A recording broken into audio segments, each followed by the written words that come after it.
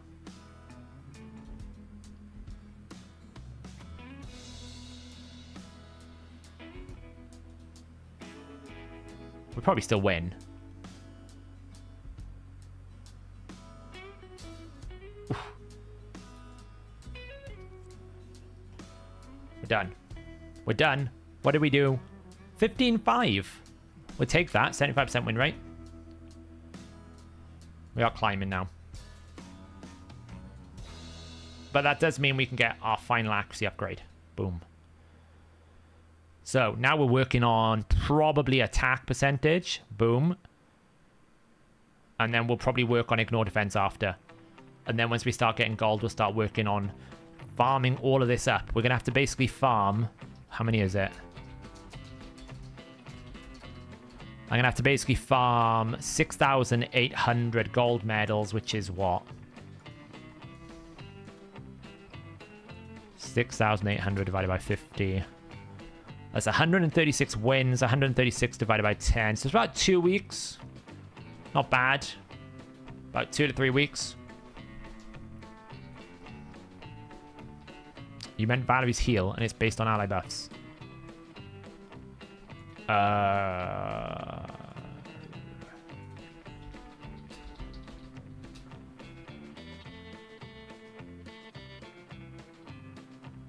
Why is this song here? It's awful.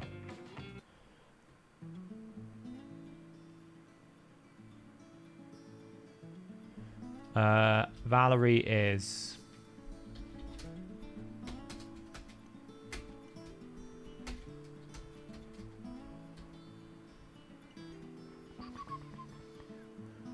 %5 based on each buff. So it's 5 times target HP times target buff count. Then to flames. So it's 5% per buff. Am I not putting in fire? No, of course not. I'm doing clan boss first. You know me by now. I'm a clan boss, like... I'm a clan boss aficionado, right? Do I use CB instant battles? Only when I literally have no time. If I can get away with not doing it, I won't do it. Yeah, I just need like 10 wins for like... It's like 14... It's probably going to be like 15 days, if I'm being honest. Maybe 15 to 16. Honestly, Liam, not really, because at least I can use it to my success. If they're going to go down the sheep path, at least I have a champion I can actually use sheep on rather than relying on RNG. I'd rather have 100% sheep than no sheep at all. Right, where were we? We are not close to that yet. Sand Devil, I finished the Sand Devil tournament, which is great. Classic Arena, let's just do a bit of training. Here. So... Well, I know when you run it in the background. Raid's always open. Just in the new edition of Cap Achieved. Yes. Yeah, so we added the ability now. This is quite a requested feature. When you do 10% maximum HP as an option, right, you can check a box to say, calculate my enemy max HP as if you're doing 10% to the boss, because the boss caps it. After that point, it basically prioritizes HP and defense for you. We've now made it so when it returns a build, it'll actually tell you whether the build that it's recommending is going to hit the 10% cap or whether it's not. So we'll always try and return the strongest damaging build, but it's now going to return a build that's whether or not it hits the cap for you. So that's quite important.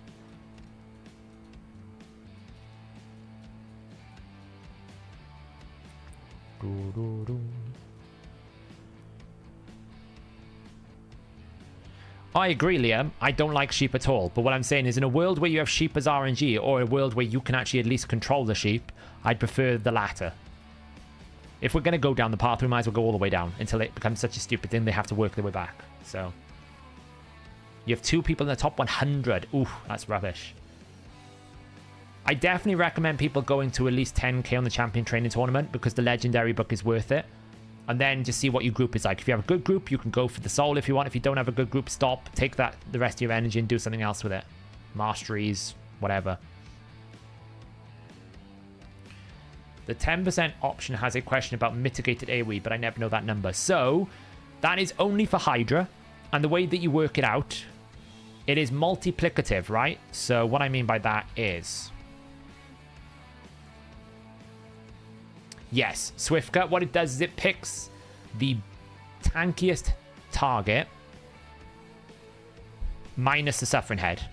Because we assume you don't care about, like, the Suffering Head has so much defense, you don't care about optimizing around the Suffering Head's defense. So it picks basically the Head of Decay, which is the second tankiest head.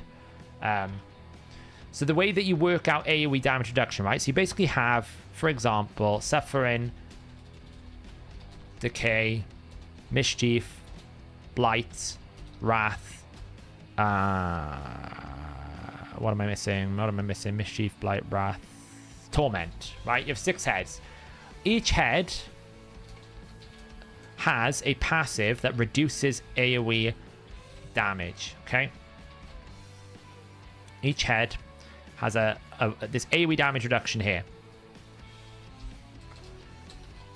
Now, most enemy max HP champions, with the exception of some of Akrizia's abilities and Gnut, and I think maybe one other like Armiga, are all AoE damage abilities, right? Husk's A2, Royal Guard's A2, most of Akrizia's abilities, they're all like Grisor, they're all AoE damaging effects. So you need to, in order to get an accurate number back, tell the optimizer how much AoE damage reduction you're likely to face. Now, you could start with Mischief, Blight, Torment, and Wrath, right? So let's say that we start with these as a starter, right? So what you're going to have is basically 0.1, 0.1, 0.1, 0.1. Now, it is not 40%, because these multipliers do not work as... Do you mind? You don't care, do you? Cats. They're not additive. They're multiplicative. So it wouldn't be 0.1 plus 0.1 plus 0. It's not that. What it actually goes is 0.1 times 0.1 times 0.1 times 0.1. Okay? That is kind of like how it works. It's multiplying it with each other. Now, I need to just get the math right here because I've probably messed up this formula, because this should be percentages. And then this should be a percentage. I've messed something up here. Yeah. So it's actually 1 minus, right? Like that, it should be.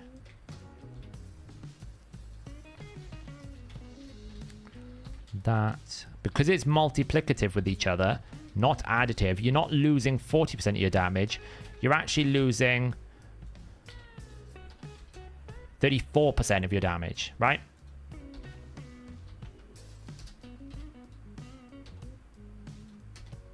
Yeah, so that's how much you're actually using in terms of loss. Because what you're basically saying is, I'm going to times your damage by 0.9, 0.9, 0.9, and 0.9. So, for example, if you're doing 100,000 damage, in a normal situation, if it was a 0.4, you would basically be doing 60,000 damage.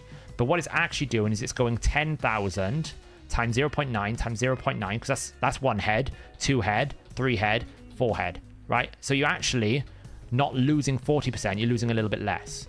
But when you put the Suffering into it, well, one of the Suffering heads is 30%, right? The Suffering head is a 30% damage reduction. So it goes up.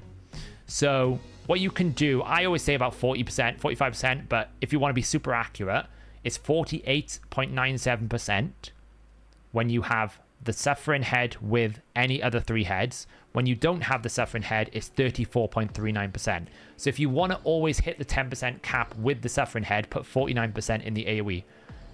And then select the 10% marker. What the optimizer will do is go, okay, I need to hit 10% of the Head of Decay's HP.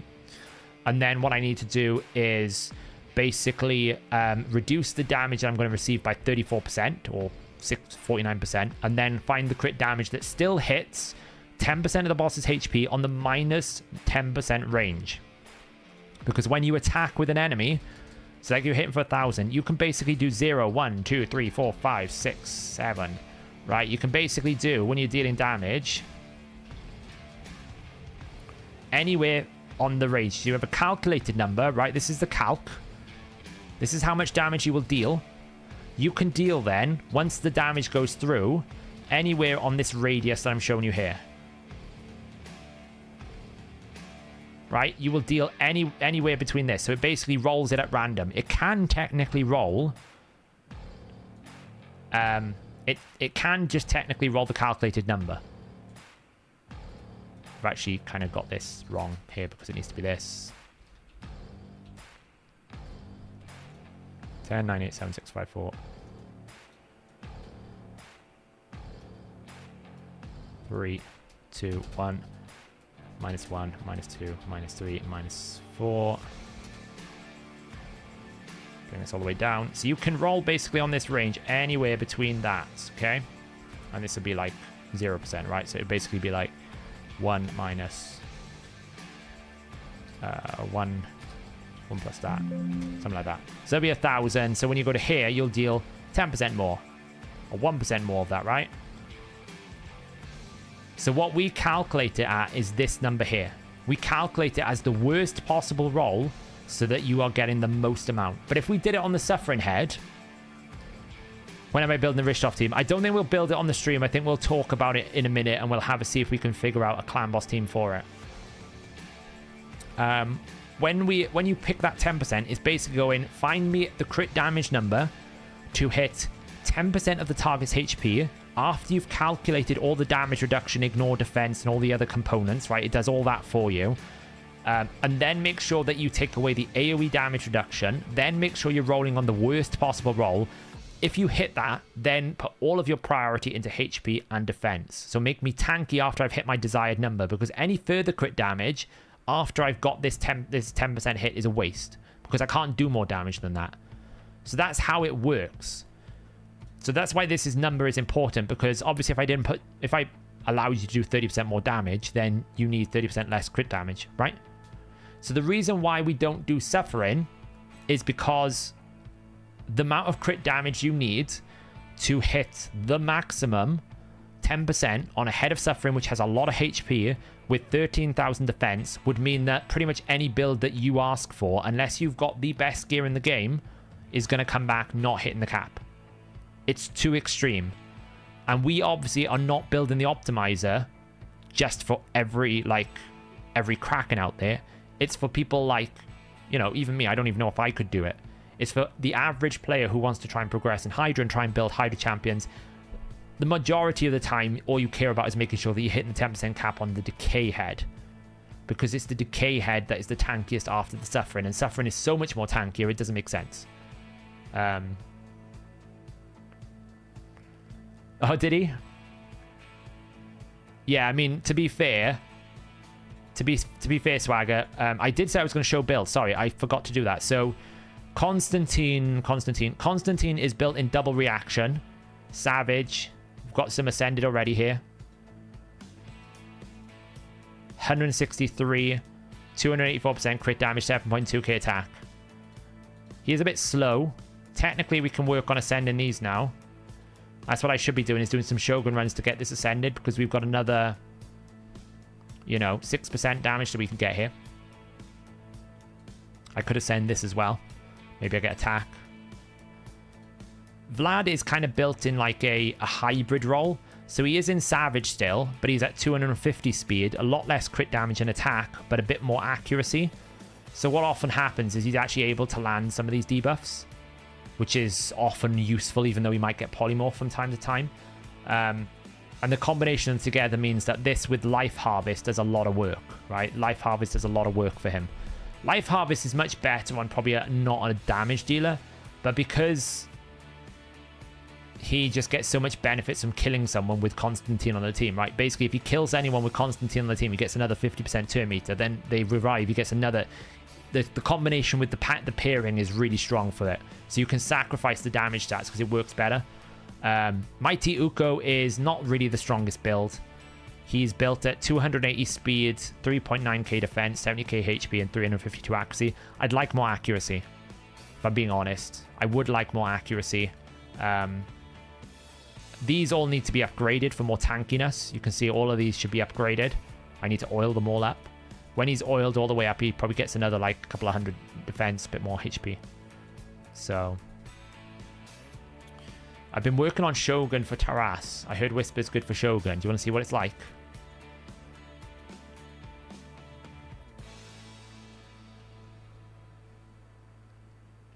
I only use I use Uko in Hydra and Arena, yeah. Welcome to the world of this is what Whisper can do. Boom, boom. Boom. Boom. Tell me another max HP apart from Gnut that can do that. You ready for it? Round 2. Boom. It's a lot. When she gets fully powered up, she can do a lot more than that. When she's fully powered up, she's going to do a lot more. Yeah, with Uko, what you want to build is a little bit of accuracy in there. He needs to be tanky and then fast. And then I've got him in stun set. Boom. With Whisper, when you're building her in Shogun, the second round of attacks are always going to be stronger because she loses her passive. Right now, she's got a passive on her, which is bad. She loses damage. Boof. 535,000. Wah. Yeah, I'm a bit behind. To be honest, I didn't really want to build a clan boss team. But we're going to have a look at Richtoff and we're going to have a look at what we can do. So, all oiled up, I know, right? But you see the value, right? What you got to look at Whisper, Swagger, is... Oh my god. Oh my god. Whisper. Stop. Whisper. Whisper, stop. And it's already dead, Whisper. The thing with Whisper, when you calculate it, right? So an enemy max HP is 409,000 here. Gnut can do 3 of those, so she can't beat a Gnut. It's not like she's a replacement for Gnut. But when she does her A3, because you're using someone like a Riho or like a Whisper, you get decreased defense and weaken. She gets guaranteed extra turn. So that means she gets 60k on 2 hits. That's 120,000. There's a War Master proc in there maybe, so that's like 60,000 on top of that. So we're already like 180,000. Phantom Touch procs, you get like another 20,000 in there, right? So it's about 200,000 A3. Then she goes into like a 400,000 to 500,000 A2. So that's like now 700,000. There's no enemy max HP apart from Gnut that can beat her one rotation. No other enemy. No, it's just literally no other enemy. And she's not even 6-star yet. When she gets 2 more levels, she's going to get more damage, right? Because of this. Yeah, she's going to basically get... Where is it? This passive here. She's going to get 20% more damage when she hits 6-star. Yeah, Ruella's not required, really. Boo. What Ruella's doing in this team, she's actually doing a lot, but you can sub her out. So I've got my Whisper at... I'll show you the build now. I've got Whisper at 70% crit rate. Because normally...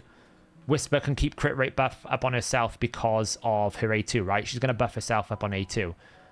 But that does mean I run her at 70% crit rate. So I want her first A3s to crit. So bringing Ruella in allows me to run increased crit rate with a bit of turn meter boost. Because we're basically going to do this A3. So we get 20% turn meter boost, but we give her the crit rate buff. So that means the first rotation, we're placing the Riho debuffs to enable her A3. Which is this ability here.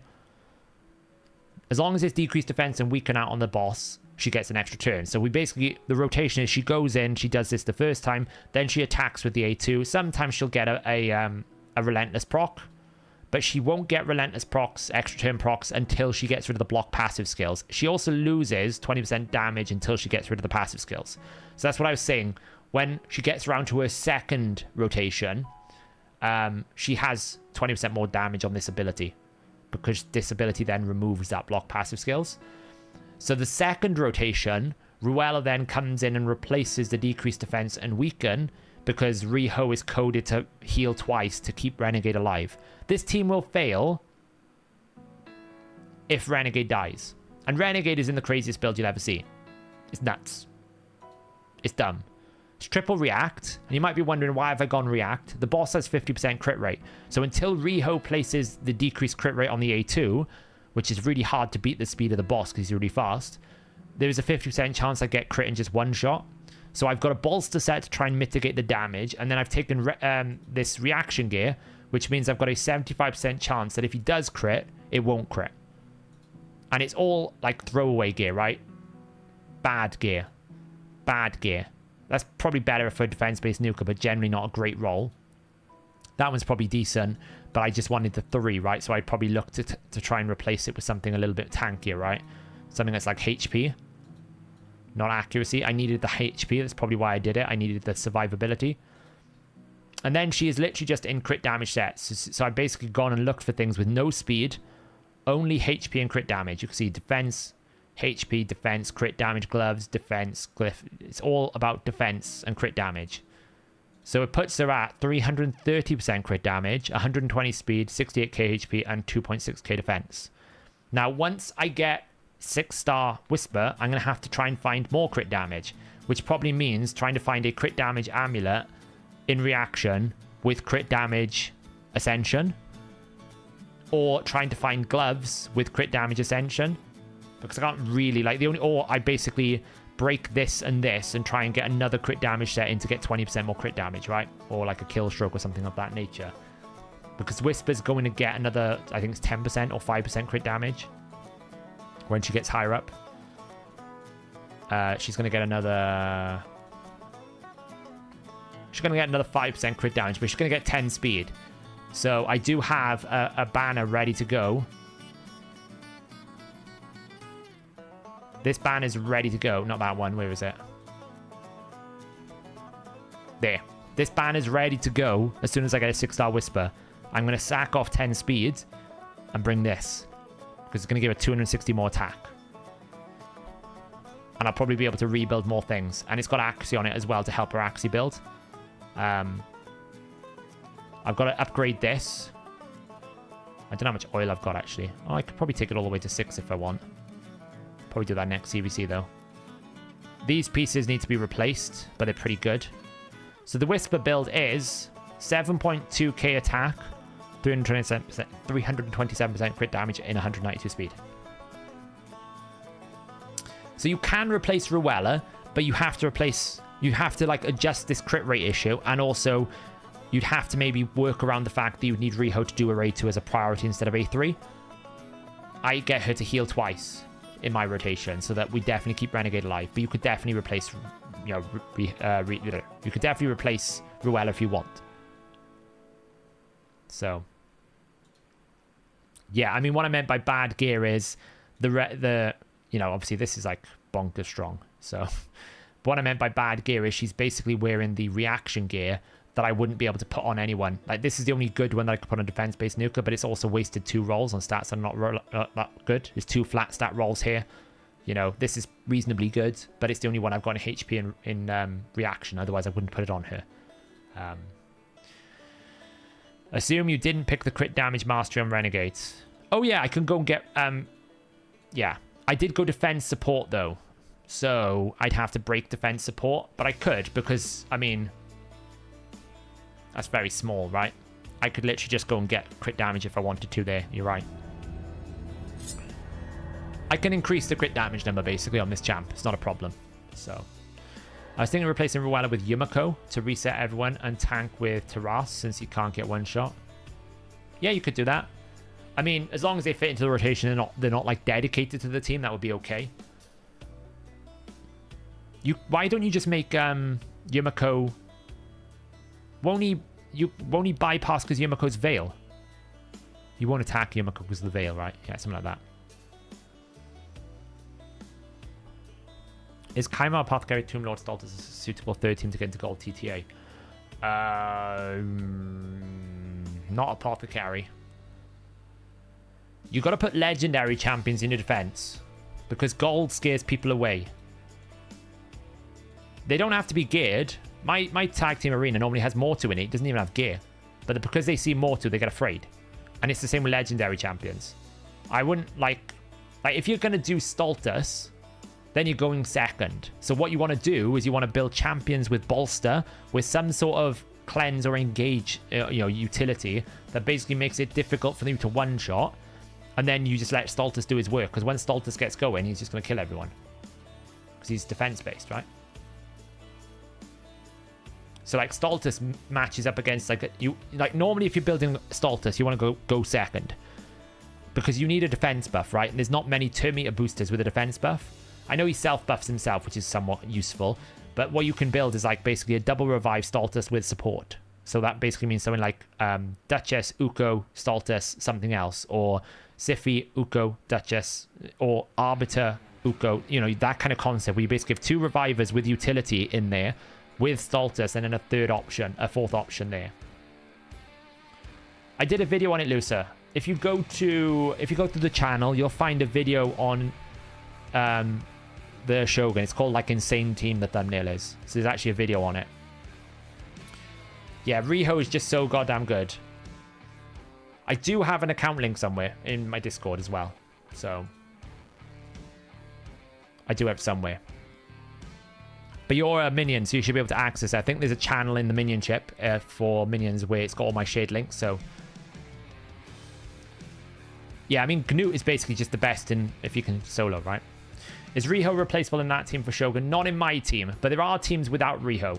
Go check out YST's channel. He's done so many Riho, non-Riho teams. He worked hard on the Shogun. He's got like with their combos. He's got Kaimar combos.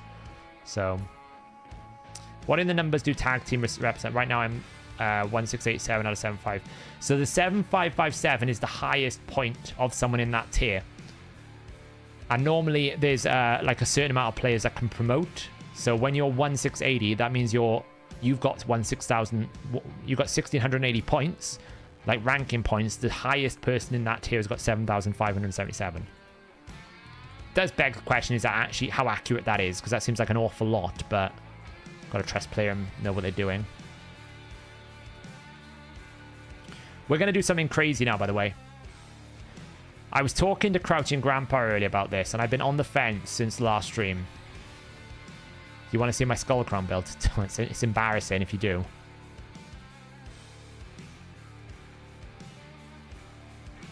I'm out of 3 stars. How far away am I from this training? No, I'm a fair bit away. You want to see the Skull Crown build? Hang on. She was in a blender. She's not anymore. She's in Avenging. I haven't changed it. Oh, have I not full screen? Guys, you got to tell me when I'm not being a professional streamer. I'm too tired for this. I should change the title as well.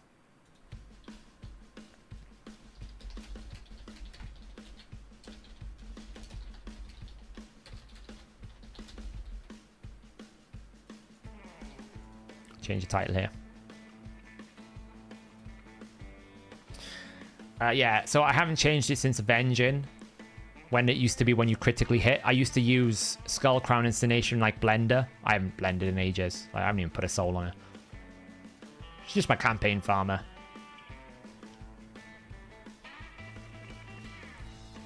I use Fortis for Nightmare campaign farming though, so I did. Like, because we get these weekly challenges here, you have to like win boots in campaign. So whenever I get the Forge Pass, I look for a training event and I basically do this in Nightmare campaign because you have to run 12-6. You always get boots. So I've basically been running a lot of Nightmare campaign. I should probably just do this. And I better put my defense in so I can actually promote and stay up in gold too. Yeah, so arena defense is Elfish is a combination of, does it look scary to fight? And then actually building teams that make sense, right? So the combination of the teams that you see there are important. And the scariness of the champions are also thinking, oh, this team looks horrific, I'm going to lose. And then you fight them and realize actually they haven't got very good gear. Sometimes just the fear of fighting the team is just as powerful as the ability to win them. It's a psychology game. Like, for example, let me build my defense here right now, okay? So I know I'm going to anchor teams. So whenever I'm building a 3v3 team, there's always an anchor to the team. So basically something that makes the team work. So Duchess is an anchor to one team. Cupidus is an anchor to another team. And then my third anchor is normally a bit messy, right? So Cupidus obviously requires Venus. And in order for Cupidus to stay alive, I need to keep him shielded and healed, right? So that means I normally go, okay, well, I need Pythian, because Pythian's in a bolster set. If I can find the dude. It's amazing how we still don't have filters for this. Pythian's in a bolster set. And what I'll normally do is I use my other Brogni.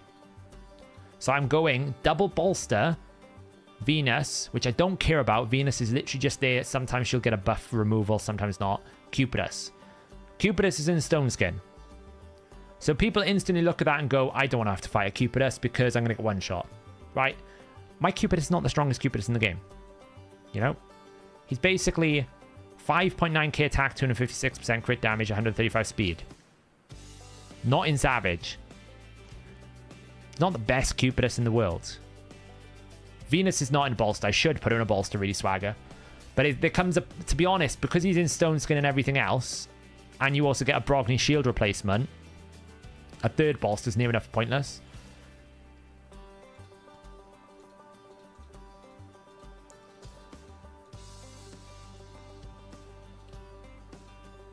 Defaults. First choice. So, you know, these builds, I haven't looked at the Brogni in a while. He's probably a bad build, but he's got a lot of HP, but I've just basically gone, he's just a bot, right? Pythian is built reasonably well, but low resist, 94k HP, is just a bit tanky. Venus is just in a whatever build. She's in a PvE build. And then Cupidus. But it's the combo that makes him look scary. Now, the next thing I'll probably put my main team, which is probably going to be this, and this. Okay. Which means that we're going to prioritize this. We open with that. But we always first choice this. Tell him to use that because he's a bit dumb sometimes. And then tell him to use that. Okay. So then the third team is where I'm in a similar situation with you, Elfish, right? Where I'm like, do you know what? I don't really have champions built that strong for a third team. So what do? I go all into, okay, what looks really horrific that I do not want to fight. Okay. So what we do is, let me just put, I think which champion to put here. Let's just put Krisk in here a second. And this is the problem because I have to go over to my champions because I put some in a pool. So there's ways you can do it. You can either go Awakening, right? You can go like, I can basically put like a Baron in there because he's 5-star and people are going to be like, oh, I don't want to fight a 5-star Baron. Or you can go for like Champion Power, like Strength. You know, I refuse to use an Ultimate Death Knight because I can't sit here and tell everyone how bad Ultimate Death Knight is and then proceed to use him in my own defenses. So I will never use Ultimate Death Knight. I'm a man of principle. I'm a man of holding myself accountable. But what I will do is, the great thing about Mortu Macabre is he's a speed aura. So I will anchor the team around Mortu Macabre and then I'll do everything I can to make the team look absolutely terrifying and horrific to fight. Because that's what I want to do. I just want to scare people away. I don't want them to fight it. So I could put like a Kyoku if I wanted to. I don't even think I've built this Kyoku in a while. Or I could look at something like a Glazea so you can lock me out. Obviously, if I was an Ultimate Death Knight Filthy Abuser, then I would use Ultimate Death Knight, but I'm not a Filthy Abuser, so I don't do that. You could look like a Snake Track, not really ideal. You could just go all out full damage Ragash and just try and out damage him. I think that's a mistake. You don't want more than 1 or 2 damage dealers. And normally you want to try and bake in some sort of revive champion in there as well, right? You don't want to just have it as like solo nukers because people will just take you off one by one. So you want normally some form of revive in there. So we'll go like more to Macabre. We'll probably throw Baron in there maybe, just to scare them. Krisk probably comes out. And then we're in this position where, okay, well, we need to set them up somehow. And we need a reviver. So we could put Mithrala in there for tankiness. Probably you could throw an Uko in there,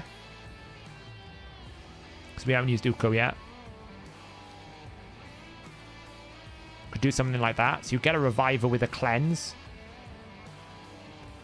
You could even decide, you know what, I just want to anchor it around Mortu Macabre. The only thing is, I think if you focus too hard on Mortu Macabre, people can just dodge him, right? You almost want to create two scenarios where either I need to kill you or I'm going to lose. Now, the problem with Baron here is he's probably going to get one shot. Because he is squishy. He's not super fast, but he does hit really hard. So we'll try this defense here. Because it looks scary. It's not because it's a well-built team. It's actually a pretty poor team.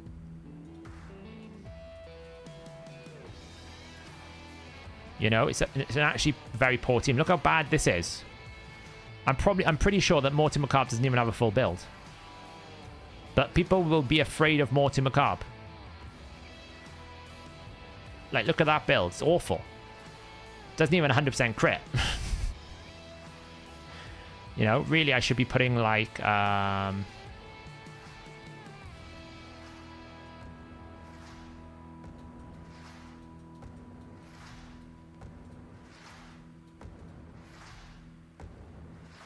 Whoa.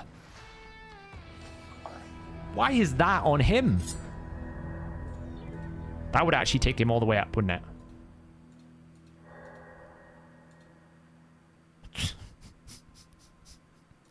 Boom. I know I should be waiting for tomorrow, but just do it, you know. 32% crit rate on there for some freaking reason. So that is how you build your thing, Elfish, right?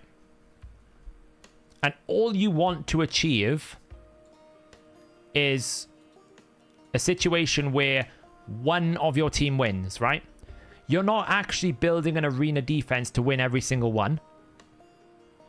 What you're actually doing is trying to build one of your teams. You're almost like approaching it where, you know, the enemy's going to put their teams up against yours. You want to make it so that the enemy can't just auto-win all three. Losing 3 is more problematic than anything else. You want to win at least one. So you're trying to create a scenario in which one of the enemy has to kind of go, I'll just try my best against that one and I'll probably lose. Because once you're only losing like one of them, you don't hemorrhage points. So if you can sweep your wins, but not lose every single one of your defenses, you'll find that you will promote much easier. So that's your goal. Make it look scary. Make it look afraid so that you don't get, you know, people don't 50-50 you often, and then try and make sure that at least one of your teams is incredibly strong that you know they'll struggle with, and then just hope for the best of the other 3. Right? That's what I've done here. I know this team is incredibly strong, the Cupidus team. I know the first team, if it gets going, is incredibly strong.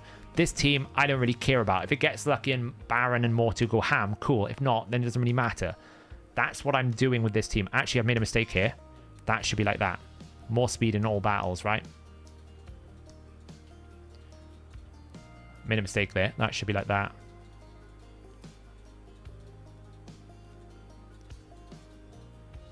The problem with Baron is better on offense than defense because you might not want to use Sky Piercer straight away. Defense needs to be pretty straightforward like Cupidus teams, right? Where it doesn't really matter if you do A2 or A3, he's going to win. Or the teams like Constantine, where if he does A3 or A2, it doesn't matter, he's going to win. Champions where you actually need to use the skills in the right places don't make for very good defense champions. I hope that was helpful anyway. I mean, it's not like there's a... Oh yeah, I need to turn off his A2 and A3. Thanks, Swagger. There's not like there's an all... People put their stupid barons up against this. I'll probably still win.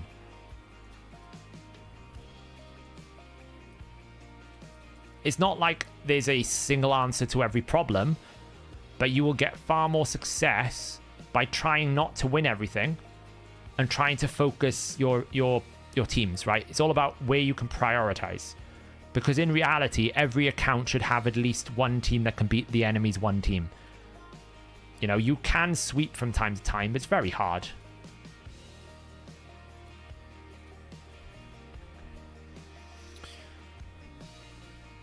Probably missed your thoughts on Wukong. I think he has some utility in Arena. I think he's very good if you don't have Ugo for Hydra, because his A3 is very good for Hydra. Outside of Arena and Hydra, I think he's quite limited. I don't think there's much use. They're aware of the bug, Tommy. It's in their known bugs list. They just haven't fixed it yet. I'd imagine when they patch Wukong into the game, they'll fix that bug.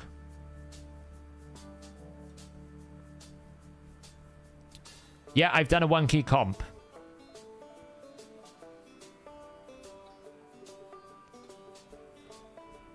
See if I can find it.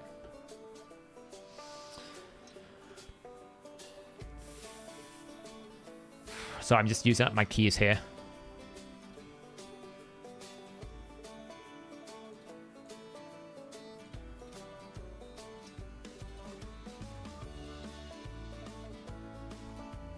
There you go. The 1 key.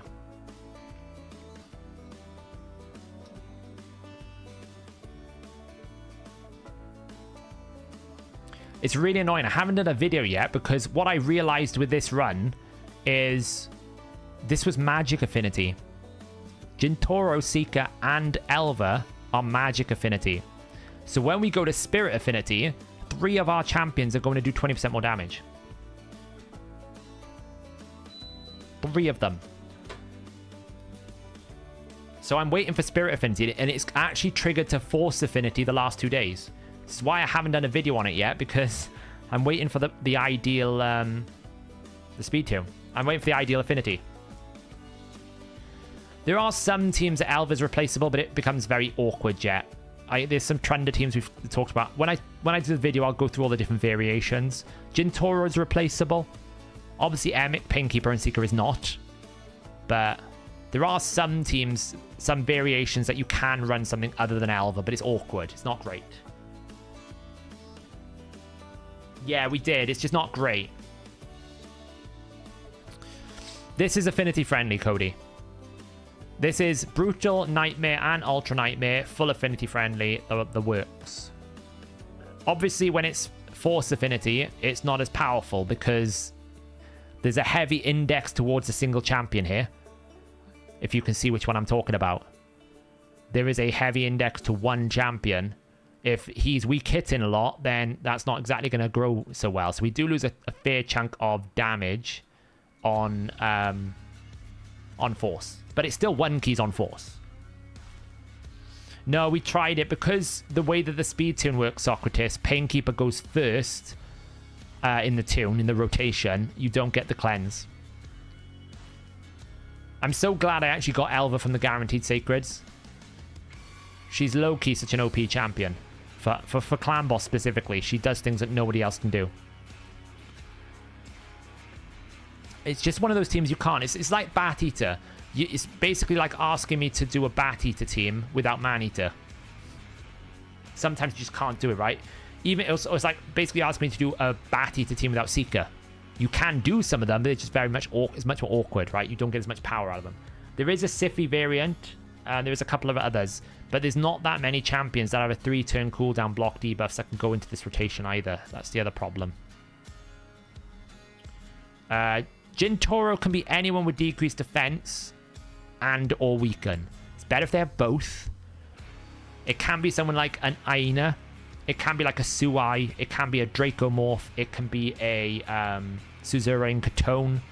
Bellinor. That's the ones that's going to get you the best results. Someone with an AoE decreased defense and a weaken. But at least a decreased defense. Fane can go in there as well, yeah. Fane can go in there as well. What ends up happening with this speed tune is the DPS never A1s.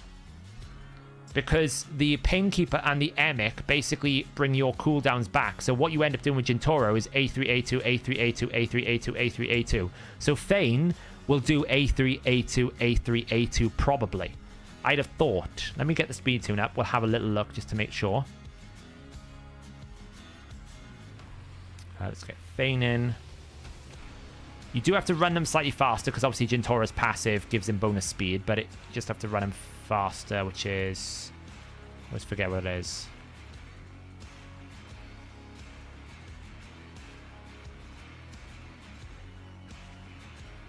Why are you not working? Let's just try Exemplar.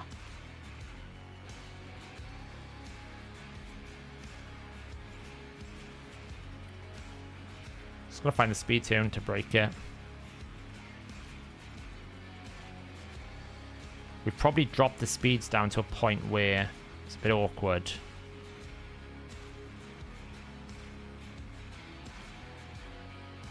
find it on Void.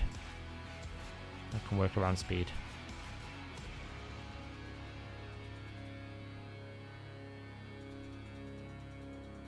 Sure, we tested this as it could work on any DPS. Oh, there we go. And Seeker.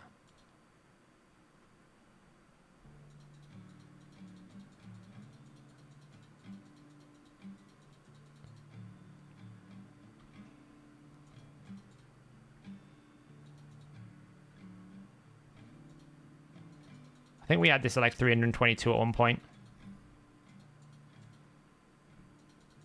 I'm trying to remember the speed. There's a speed. There we go. We're getting it now.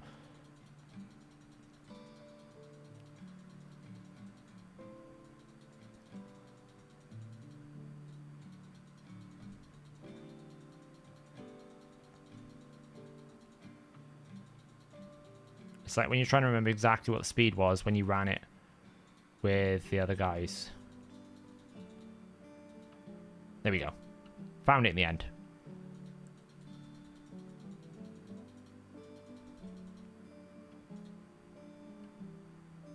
That should still work on Spirit. There we go. And then that becomes Feign. There's a few adjustments because obviously Jintoro's passive, you can push it really harder. There you go. I don't know if it goes any slower than that. No.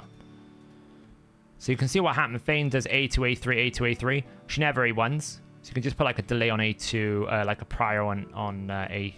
What was it? I think because it's a 3-4, it'll always be... Yeah, there you go, look. So you can make it go A3, A2, A3, A2, A3, A2. Would a Riho work with this kind of team? I don't think so, because I think it's too long a cooldown.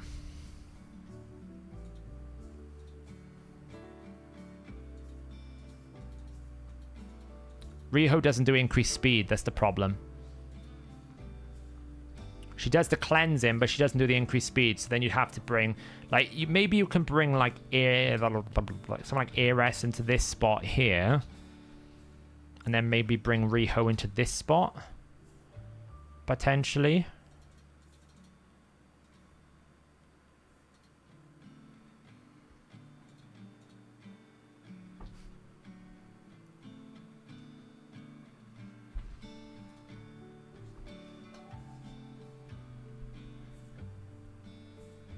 We found one, finally, that actually doesn't need Elva. I mean, we've replaced a non-Void Legendary with a Void Legendary. But this could be... I mean, yeah, you'd have to sort the speed aura out. Don't get me wrong. I mean, it's the aura still there, but you can obviously like lift the speeds up so the the aura's not there and change it about a bit. You can like sub out the Riho with anyone who's got a 3-turn block debuffs, I think. Alright. Because you're running Spirit here. So anyone who's got a 3-turn block debuffs should be fine.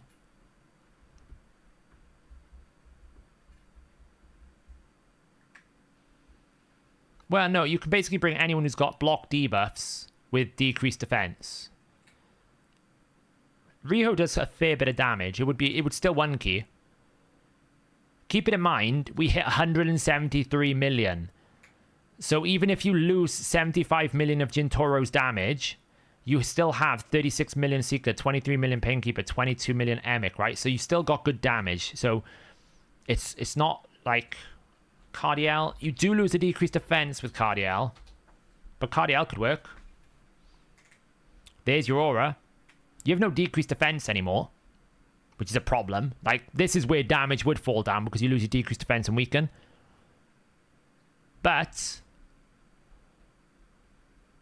yeah, I mean, I took my Riho out as well. I mean, that's one of the reasons why I broke my last Riho clan boss, was because I wanted to get her out of clan boss and use her in other places. But it would work with Cardiel. I mean, Ares I probably can beat to Hanorach.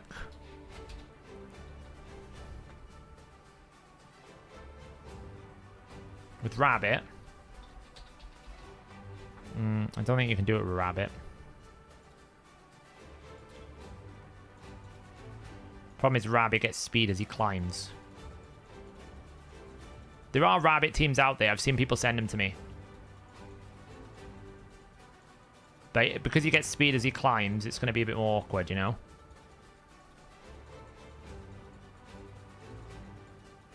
Just seeing if it falls into line at any point in time.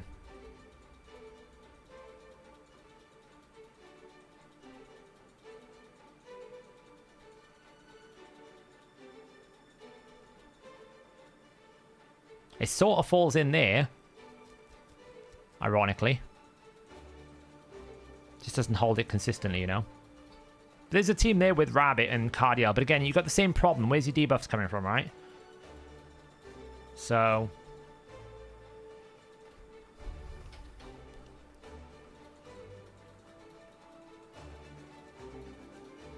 I mean, if you really want to go crazy... Oh, wait, hang on. Put that up to there. Turn that off.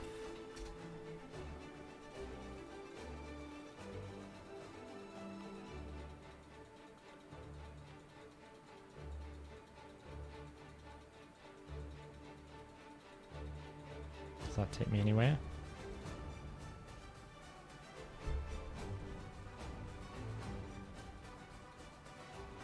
What are you doing, Cat Cat? What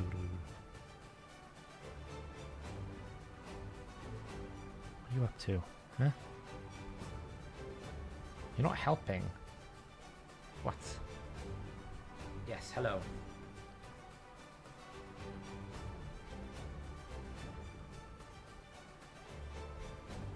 Sorry, the cat has just taken over the stream for a second. Come on, what are you doing? What are you doing? Huh? Come on then.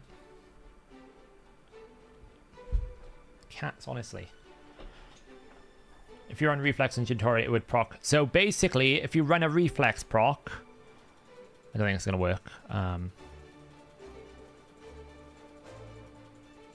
Let's just put this back to 322 though, and let's just swap in ARS as a concept. So I can just... I mean, it's a real shame you can't fit like a ninja in here somewhere. But that could be anyone with like buffs, I guess. Maybe there's a champion that does increased speed with decreased defense. There isn't an AoE one, I don't think. Which kind of is rubbish.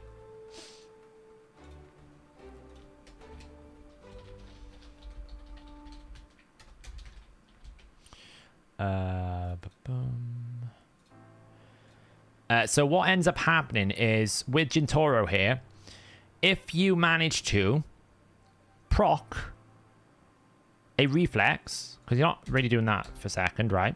If you manage to proc a reflex, you basically A3 every single time.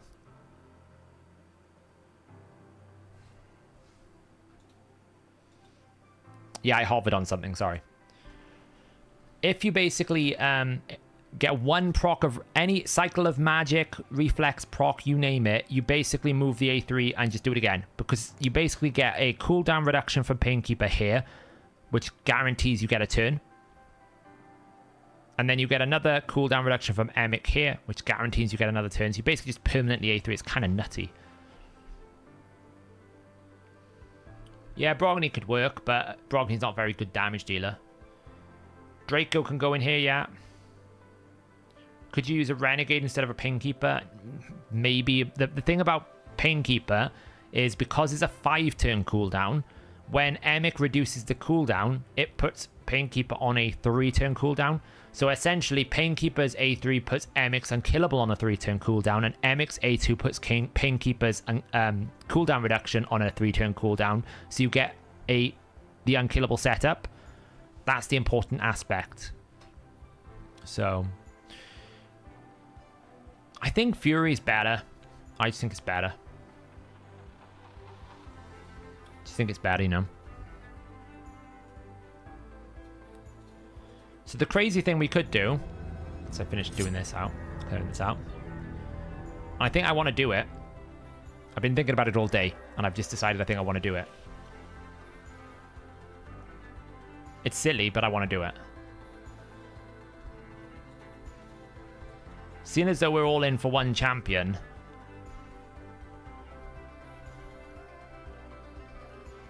Yeah, the link's here. I'm going to do a full video on it when I get a chance.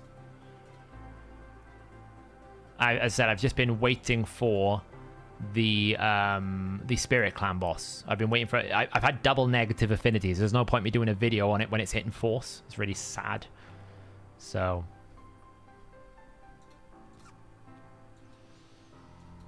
that's good enough. Claim that. Boom. I haven't even done my dailies yet. Should probably do that first. What have I got to do?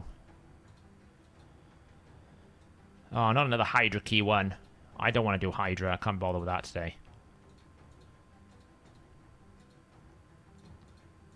Nobody wants to do Hydra. Screw that. For accessory upgrades. Right, we're going to sell that because that's useless.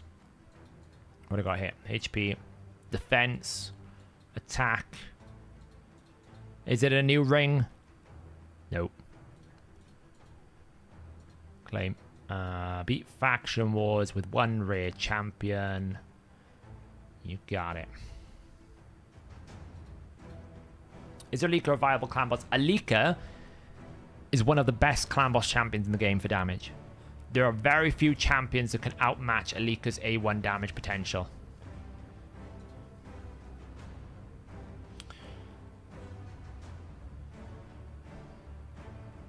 Sav, that was a great tip in your video on how to make silver during free gear swap. Exactly. I'm planning on doing it. Hopefully I can make a lot.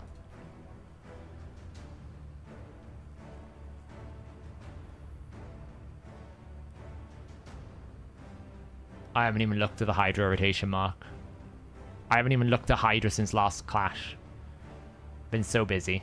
Last thing I want to do is like painfully try and do Hydra. I mean, I could do the key, I just don't want to. I'm tired. The last thing I want to be doing is spending the night on Hydra. We're going to do this. I mean, I titled this live stream with building a Richtoff clan boss team, but I'll be honest, I came into the stream, I was just tired. You know, maybe I'll do it over the weekend. I feel like I'm a bit behind. I said I'd do it like a week ago. But we will be doing a Richtoff build. That's the one that ran the community vote. I just haven't had a chance to do it yet. The week has been brutal. Ninja does outdamage Alika. Somewhat. In the sense that if you set Ninja up correctly and can maximize his damage with the burns and everything else, yeah. But if you're talking about raw on-hit damage, Alika outdamages Ninja on a raw on-hit sense. Ninja just gets so much damage from his burn. I think the only champions that can beat Alika is Jintoro, Turvold, and like all of Ninja's kit. And like maybe Val. Maybe. The champions that can basically scale their substats are the ones that can outpace her, but, you know, it's not many. Not many at all. I don't need materials. There's no difference between glyphs on 20 and 21, and I don't need materials, so 20 is just easier. So... yeah, if you include the burns, then Ninja's way too strong. Yeah, I agree. Yeah, she can't beat him then.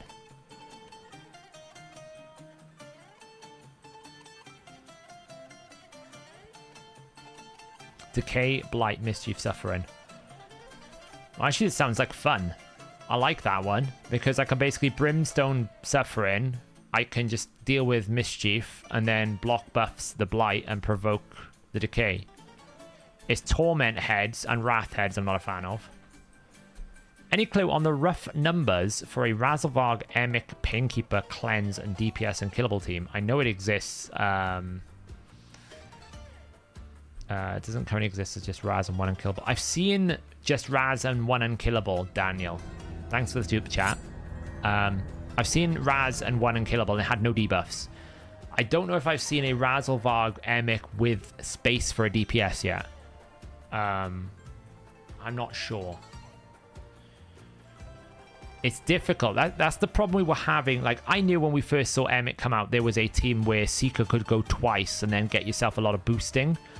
But actually, when we realized the fact that his A2 was reducible of cooldowns, and you needed someone to basically reduce his cooldowns because he couldn't reduce his A3. So to get him into a fully 3-1, you know, that was awkward.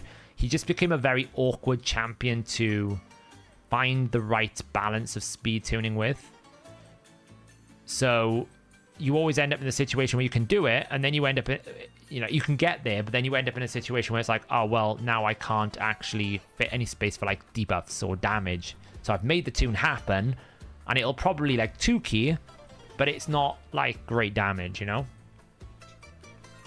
Would you use Aliko as the force DPS in a myth area over Razin, who brings weaken? Yeah. Because the thing about Razin is if you want him to do lots of damage, he needs increased defense. So if he doesn't have increased defense, then he is not going to do much damage. Whereas Alika just needs attack, and she doesn't even need to do A2. She just A1s the whole time. I think I had my record Alika doing like 60 million damage with Jintoro. So obviously there's decreased defense and weaken, so you have to scale it down backwards a bit. But she probably easily does like 40, 30 million. And that was before we had all the awakening nonsense. I know YST runs a Ronda Razin Mythair, and it does 100 million, which I was really surprised at. But it's all because of Ronda, right? Razin does like 15 to 20 million, but it is the Ronda that kind of pumps damage.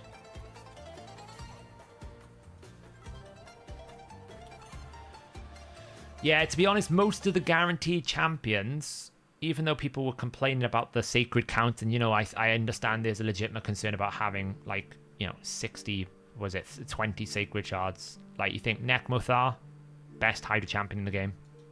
It's probably even better than, to some extent, better than Acrisia. Then you start thinking about,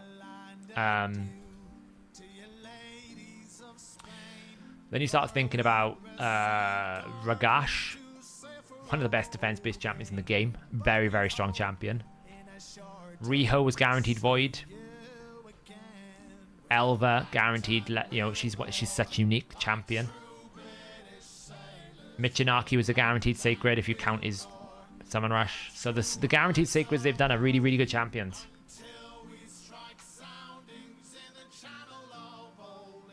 Was it a triple faction day?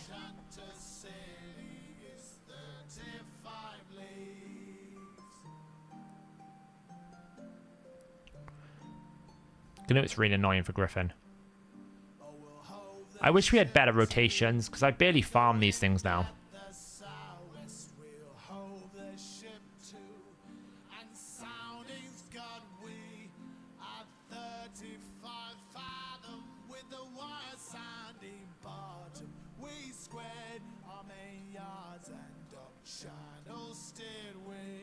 Wow, missed that. That was close. I'm so used to it being like 2 a day.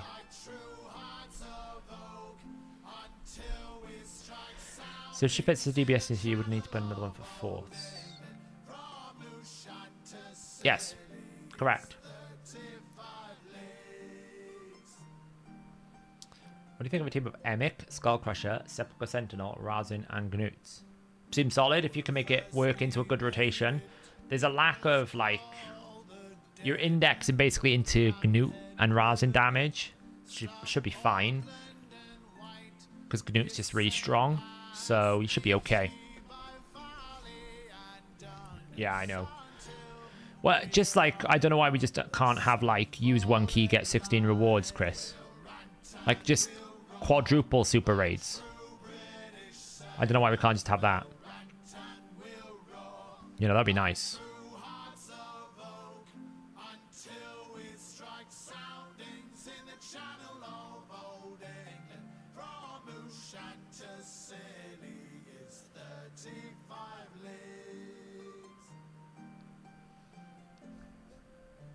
It's funny how I just basically use thrown together champions for faction wars these days. But you can see Riho does do some decent damage. Don't like sleep on her damage output. It's really strong. For a support champion, she's one of the hardest hitting support champions. Well, this is the problem now, Cool. They've opened the door, haven't they? They've basically said it's absolutely fine for you to auto-complete content. So now it's gone from you need to save time to why can't I auto-complete Doom Tower bosses? Why can't I auto-complete? And then you go down this slippery slope of, okay, why can't I just auto-complete the game? And it's like, this is the problem when you open the door to something that maybe you don't want to open the door to. Cheers, Chris. Thanks for the super sticker. I don't really know why we call them super everything, but I appreciate it.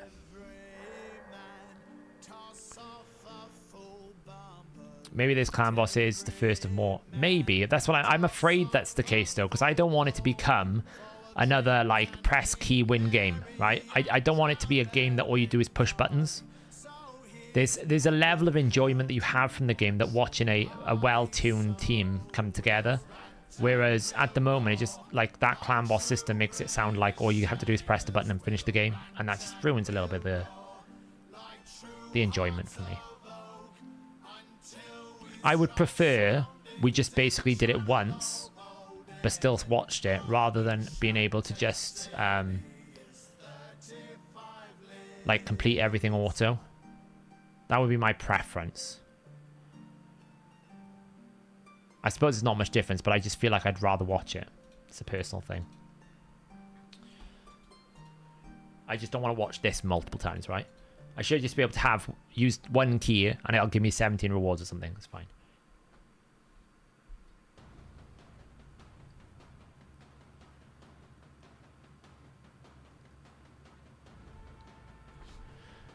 Oh, don't join the dark side, Alpha. I refuse to build that team. So I think Iron Twins has nothing to be watched. Yeah, absolutely. Again, can I just not spend 120 energy and do it once?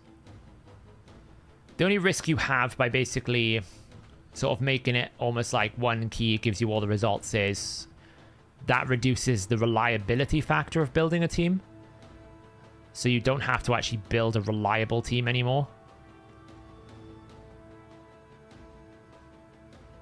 That would be the only issue with doing that a lot.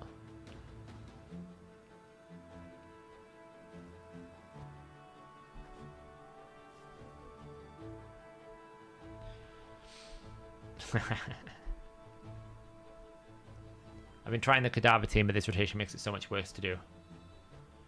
Did you see Oracle's response to the cadaver? They basically said it was funny. I was like, great. It's good to know that that's... Basically, I read from Oracle's response that game balance to them is a joke.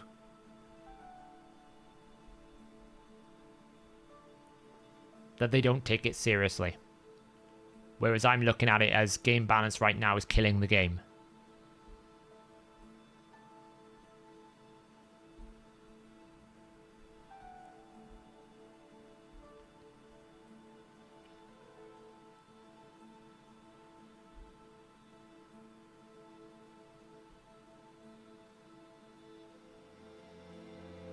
Boom.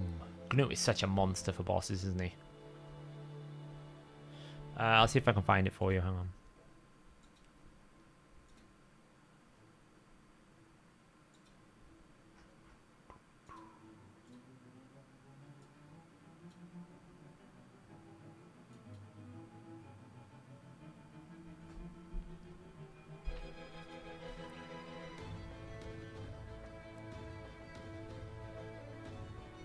That's his response. When we certainly decide to rebalance Cadaver, we will let you know. Until then, enjoy his shield-based damage. That's not a response I want to hear. I want to hear, we are aware that Cadaver is currently producing numbers that we don't believe is in line with our game balance. In order to make sure that Cadaver is rebalanced so that it doesn't punish players who have invested in this champion, we will be taking steps to reduce his damage output. We need a bit of time to do this, maybe a week or two, maybe 3 weeks, maybe 4 weeks. So until that point, you can enjoy this team, but please take into account that we plan to fix it. Not this like, well, you can certainly enjoy it. We will probably do it at some point, but we'll let you know when we want to let you know. So why don't you just, like, I want a serious response to a champion that is breaking your brand new game mode. Because why would you bother with Hydra Clash when people can just do 7 billion? I want actually the proper messaging, which is we're aware it's a problem, we're going to fix it, and it's going to happen at this point in time. So until then, yes, you can still do it, but we will fix it. This doesn't confirm that they're going to fix it. It's just when we certainly decide to rebalance, we will let you know. Which is, when is that? So should I invest in it now? Is it going to be gone next week, next month, next year? Like, I'd rather you say nothing than do that. Sorry, I know it's critical. I don't like to criticize player often. I like try and look at the positives, but I just think that is a somewhat of a flippant response. You know?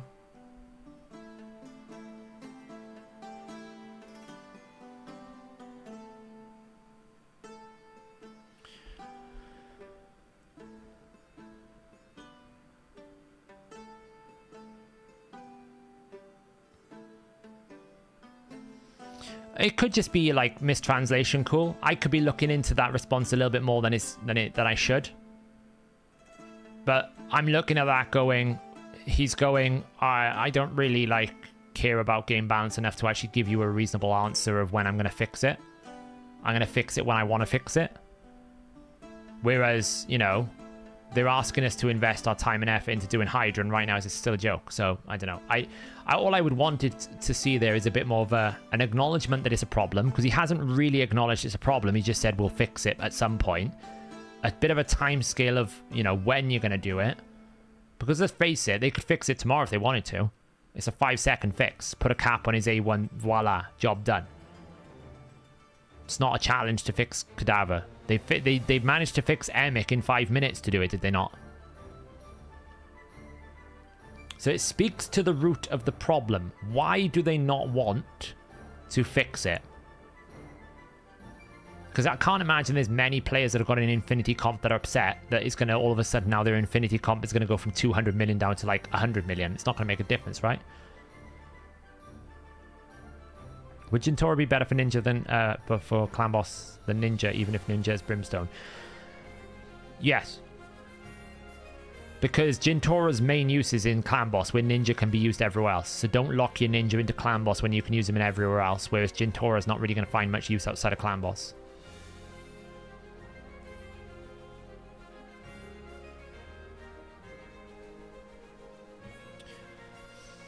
Yes, Mark, but I got a feeling it wasn't designed to be like that, right?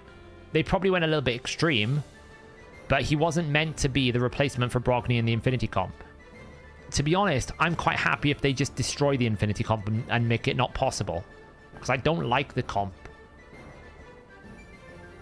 It's cool, I just don't like it personally.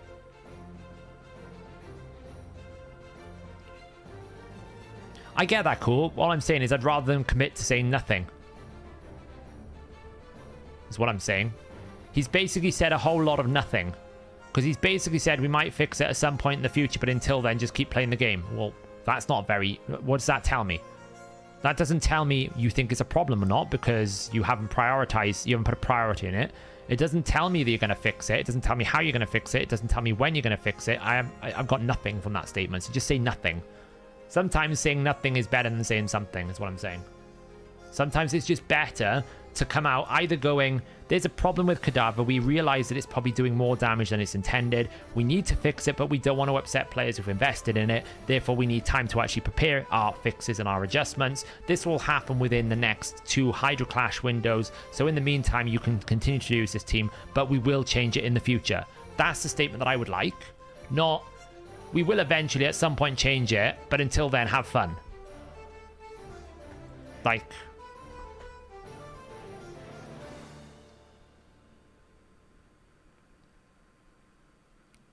Yeah, it's not a response, though, is it? Cool.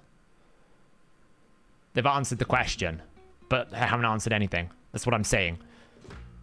I understand what you're saying, that they needed to provide a response to them, to the questions, but sometimes it's better to say nothing and let them keep asking rather than answer a question with no answer. Because now all players are going to go, okay, that's cool. When are you going to fix it?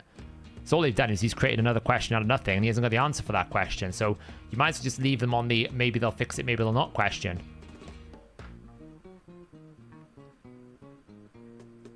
Yeah, that's what I'm saying. It's annoying. No, we're gonna do Richtoff another night, Robert. My brain just can't compute things today. I don't think it's gonna work. So,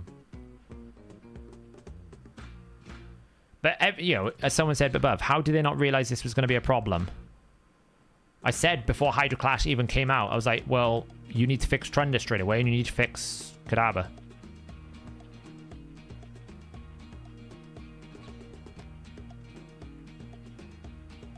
Nerfing Cadaver will mean that effectively no better team could be made for Clan Boss or Hydra. They might be worried about that. What do you mean by no better? Do you mean that you can't do a 4 billion key with a rare champion? If so, I'm pleased for that. That should be the case. Why don't you want to fix? Well, people actually think Acrizia is like super... Like, Acrizia is hard to make work a little bit. Her multipliers are not great. You can't just slot in any damage dealer, any damage kit. Like, she'll do well, but she's not going to do like 1 billion damage. She'll do like 100 million. But you actually have to work a lot harder to get Acrizia to be in a good position because her multipliers are actually quite low. And now, could she be doing with taking down 10%? Maybe. But in the reality, you can actually get to a 200 million key without an Acrizia, is what I'm saying. So you can somewhat compete. We're not talking 7 billion. Yeah, she will in a good team. But what I'm saying is a good team can also hit 200, 300 million. Like, look at Nub Raids. When Deadwood did the Hydra Clash, we had several teams that were approaching 200 million damage. So it's not like you can't do it. There is compatibility there. Is she strong? Absolutely. I'm not saying is she like... Is she so strong that she needs to be fixed? I don't know if she's... I don't know if it's just a case of we might need to bring down her multipliers a little bit more. But I actually don't think she's so strong that she's breaking the game. You know, I think the highest possible key is like, what? I think the highest world record I've seen with the Chris is like 800 million. Which is a lot, but that's like the Kraken tier gear. All I'm saying is there is a lot more options available now that you can compete without Acrizia. You've got Grisor Iron Gut, for example. He's really good. You've got, you know, Gnut's come out. He's really good. You've got Hex changes. That's really improved things. So Supreme Garlic is really good. Taras is really good. So there's plenty of options. Yeah, we banned her because probably any team that had her with the quality of the players meant that it wasn't going to be very interesting. I'm not saying she isn't the best champion. All I'm saying is she's not doing 9 billion damage. That's all I'm saying. I'm not saying Acrizia is the #1 champion we need to bug fix right now, is what I'm trying to say. She needs a fairly big build to achieve the record numbers. You know, you need to actually build her really well. I'm not saying she shouldn't be looked at. I'm just saying she's not super strong. Like, sorry, she's not like so strong that... She's not so strong that you can ignore the mechanics. That's my break point for me. When you have a team that can ignore the mechanics of the encounter, then you need to fix it, which is what the Infinity Comp does. You don't care about block buffs, really, decrease defense and weaken and controlling the consumption timers and the provoke. You don't care about that. You just basically build a shield up a little bit and start one-shotting heads. Yeah, it's 2 billion. But then, you know, not everyone has 3 Acrizias so they can go down to those different areas, right?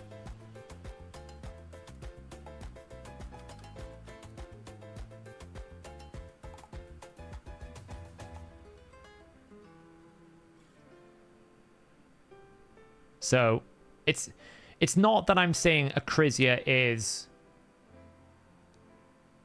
too... It's not that I'm saying that Acrizia doesn't need maybe a check. All I'm saying is in the grand scheme of things, she's quite low down my, like, immediate list. You know, I'm looking at Trunda A2s, I'm looking at Cadaver A1s, Taras a little bit because he gets really, really strong. They're much stronger.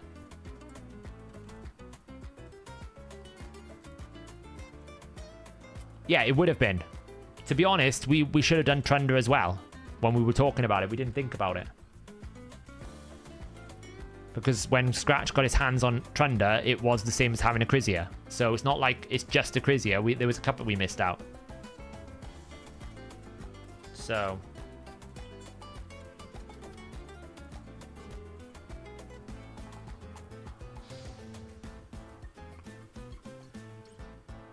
Exactly, Mark. You don't need a crazy... Like, you can basically slap any gear on the cadaver and he's going to start one-shotting heads, so... Yeah, it is... Gort is correct. The big keys that I've seen is when there's multiple Krizias on the team. So...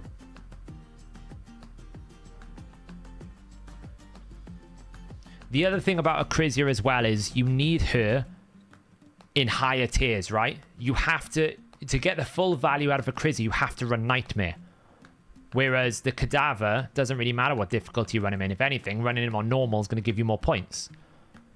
Right? Because you're doing direct damage, so therefore you're not capped by the max HP. Whereas a Krizia is capped by max HP, so she excels the higher the difficulty you go. I disagree. I think a Krizia needs a lot to get going. Like, sure, you can do one... You can one key Nightmare Hydra with just a Krizia. But you're saying 200 million. You can't do an Krizia team with just no one with 200 million. Krizia's not going to do 200 million on her own. She needs setup. Will she do like 80 million on her own? Probably. Will she do 70 million on it? Probably. Will she do a 200 million? No. You're not going to get a 200 million key out of a Krizia without any setup with her team, without a very good build. It's just not going to happen. Right? Because what happens if she gets eaten? You do still need a team around her. Would you say that Cadaver is an exploit? It's not an exploit. It's bad game balance. It's a champion that has got a unique mechanic that breaks the game. It's not an exploit, because an exploit is basically you circumnavigate. Exploiting basically means you do something that wasn't intended to do. You're doing what he's intended to do. It's just that someone didn't realize that growing the shield is possible to that extent. So it's not an exploit. Does it feel like an exploit? Yes. Is it an exploit? No.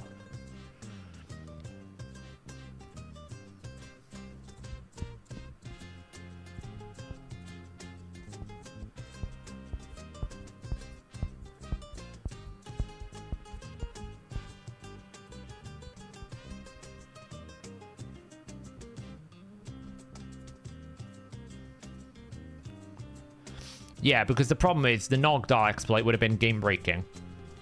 As in, everyone would have had oil, so it would have meant that nobody farms it again. Whereas you can only use the Cadaver team once a week, so it's less of a priority for them.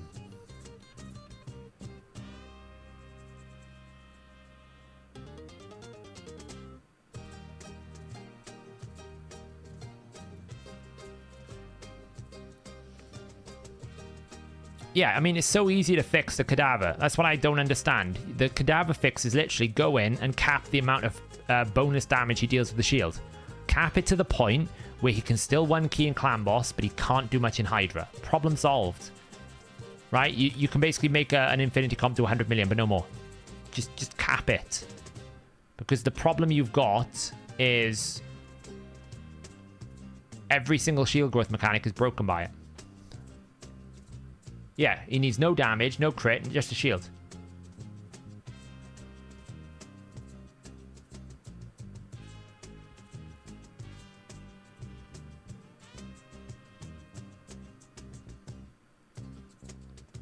Yeah, it's just scalability, right? Cadaver would have been invented when the game started, and now they've added new mechanics to the game that they never planned when they created that champion.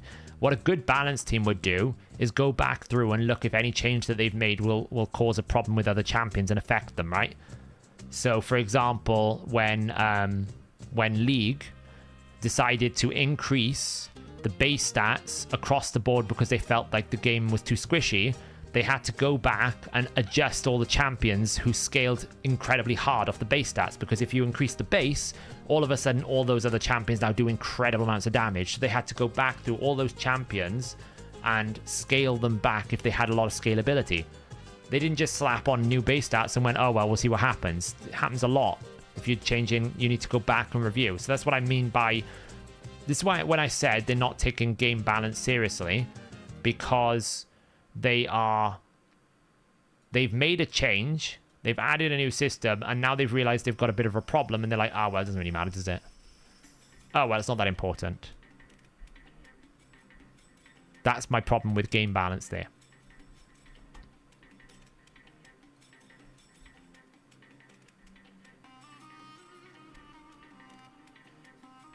Yeah, I mean, they probably went a bit harsh on MXA1 Elfish, I agree.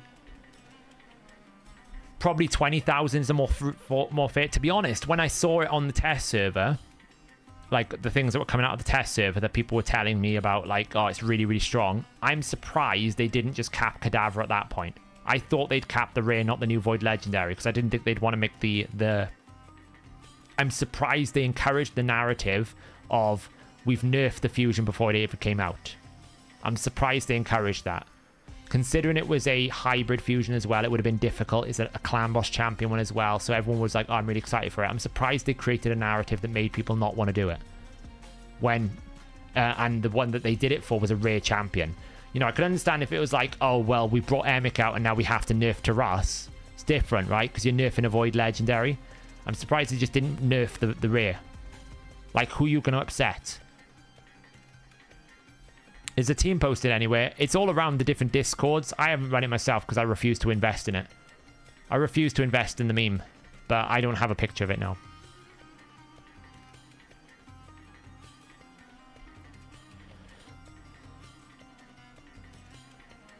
Yeah, I do agree it's more challenging in pay to win, but the problem is, Hobbit, they're killing the game. Because they've made it so the only way you can win an arena is if you have Taras, and because they've made it like all you need is souls, and because they've done these different things, they're actually they're reducing their diversity, which is why raid is very popular. They're making it so you need one team to do everything, and the moment the game becomes you need one champion to do everything, that's when you start losing your player base, because people don't feel like they can achieve the one team, they get bored and they quit the game. It's what happened with Awakened Chaos Era when I was playing it when it came out. You needed this one champion that could do poisons. It made all your dungeon runs like 5 minutes faster. So the moment everyone got it, they got bored, there was nothing to build, and they quit the game. And then the game died.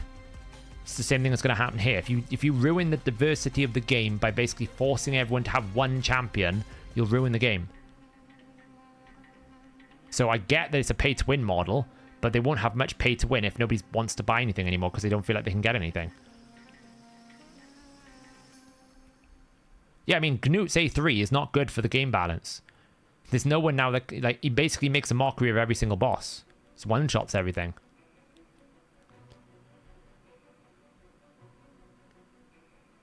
At least Gnut was a fusion. That's all I'm going to say. I don't think they mind. Honestly, Max. I spoke with Victor Tess, and he agreed it needed nerfing. His position was actually it shouldn't be based on damage. It should be based on rank. I agree.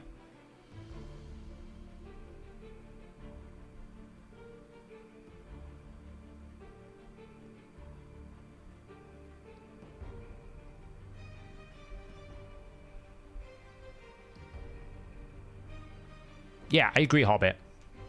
Like, they won't nerf the Ukrainians because they want to make money off them. They won't nerf the Akrisia because they want to make money off them. I agree. The game balance is driven by income, not by good game balance. What I'm saying is, what they'll do is they'll drive it to the point where people won't want to invest in the game anymore because they don't feel like they can get anything out of the game balance. Yeah, I'm not... Nexard, you're absolutely correct in terms of they've made Gnut really strong. Akrisia is really strong. If you get them, they make bosses a joke, right? I get it. But, you know, it's too late now. They've let the rabbit out of the box, right? That's what I said with... the problem they've made with Taras now is the next champion to counter it, they can't nerf the Taras. They have to make a more stronger champion. So it means now... they're going to have to make a really strong champion, which is going to make it like you got like this exponential power creep. This is the problem we said when they introduced empowerment. We said empowerment would create too much stat power creep and you would ruin the game because of it.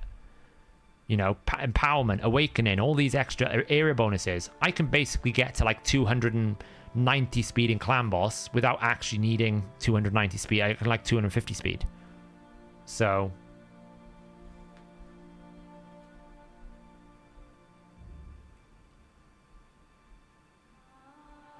it's not like they need to nerf them to the point of oblivion.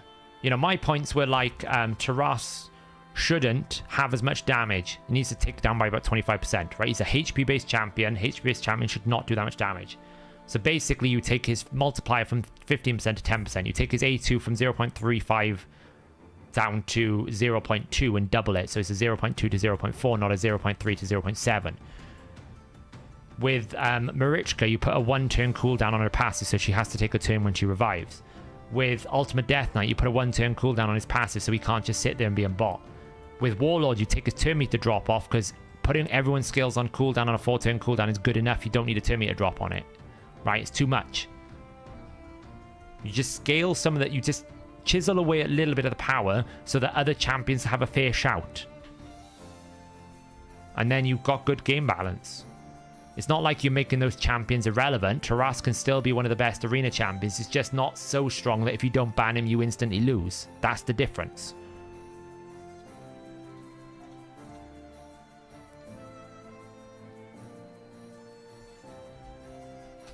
There you go. I'll do a full video on it, so. I can't bother to do Hydra tonight. So the crazy thing I was talking about doing is... Do we do this? I'm tempted. I'm tempted. I'm so tempted.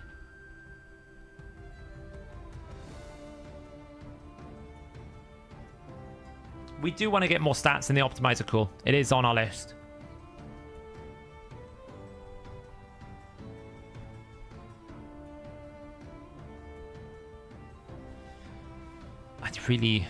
I would lose. So obviously because it's Shadowkin, I don't have as much, right?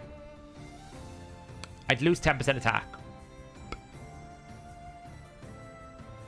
So for 10% attack, and obviously I would lose a pathway towards 10 speed. I don't really care about the accuracy much, but 10 speed.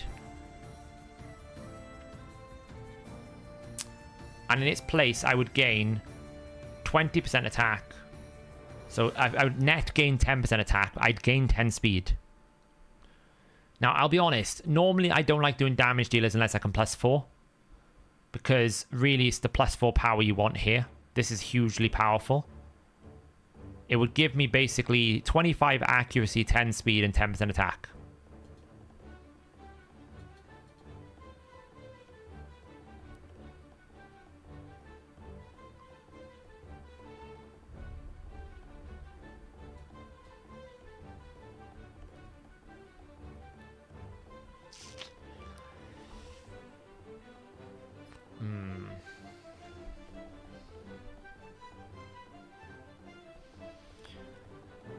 Remember, guys, Clan Boss for me is the most important game mode. Okay, so when we're looking at this, I don't care about Arena and other places. If I can make more damage in Clan Boss, that's the most important area for me. So when you say things like, oh, he's only useful for Clan Boss, that makes it really valuable to me. Because Clan Boss scale of value to me is the highest in the game. In my head, it's what I have the most fun with. So much, like... I'm on the fence about it. Because if I got 10 more speed, then, you know, potentially we can, like, really push the speed up.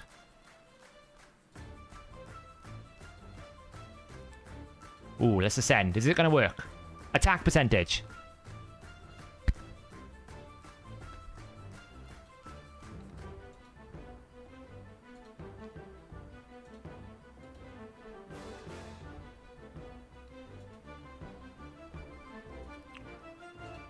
Attack. Oh. Attack. Yes. There we go. We got one. Bit more attack there. I mean, I don't really feel like it's worth it, but hey, I've got enough oil. Yeah.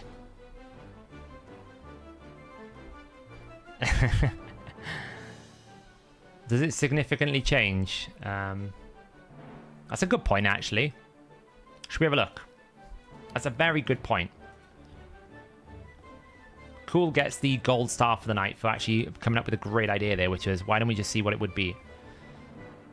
Why is it reset my settings? It's really annoying.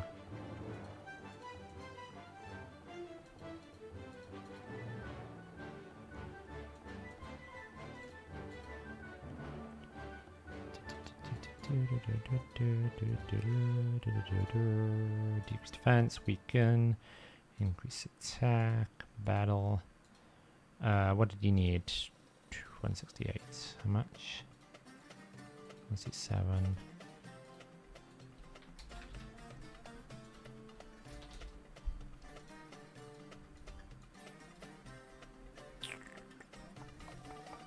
I think he's in the best one, isn't he? He was in the best of everything for there. So...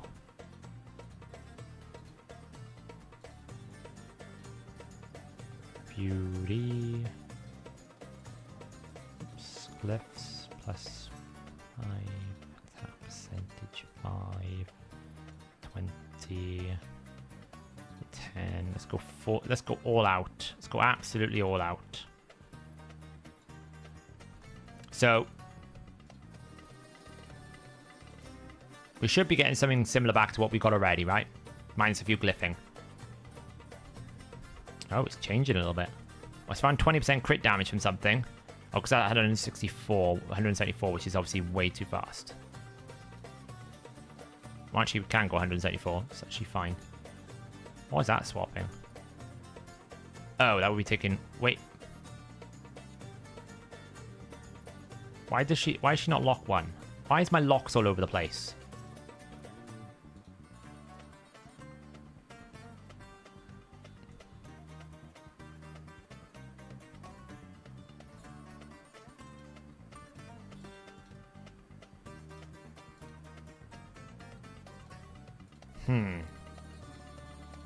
You shouldn't be locked. You shouldn't be locked. It's like it's not remembered my lock settings. It's quite annoying. Like, you're not locked. You're not locked.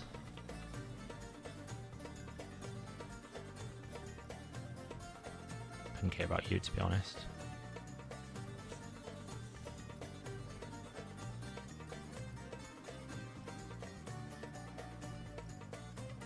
Why is Venus a lock 1? Nishak should be a lock 1. Don't know why it's got these lock settings for. It's very strange.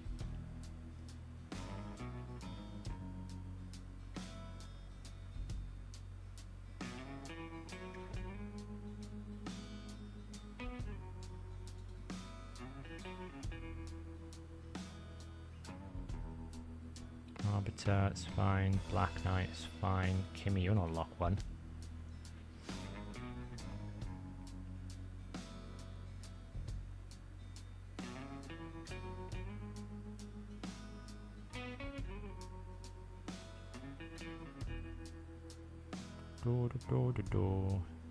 You're not lock 1 anymore. You're probably not lock 1 anymore.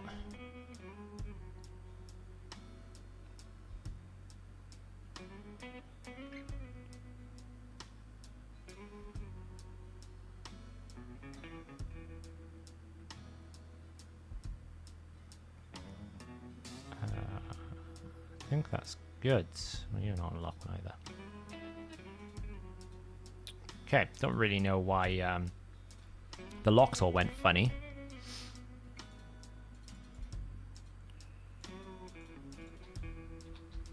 I'm sure I locked them yesterday. Sometimes they can go funny if I switch accounts. If I go and switch account to a champion that I've already got them on another account. But I'm sure I locked all these the other night.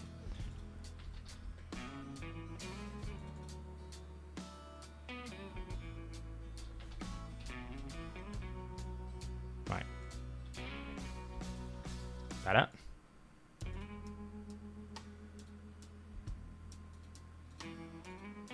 Let's try that again. Oh, sorry. You lost me, yeah. Sorry. I had to go through all my locks and sort out what was going on because I was getting different things back. So I can take the rabbit gloves.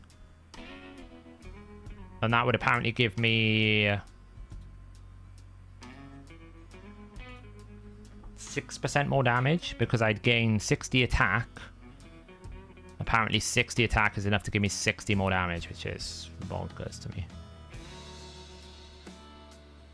Oh, because I got max on, that's why.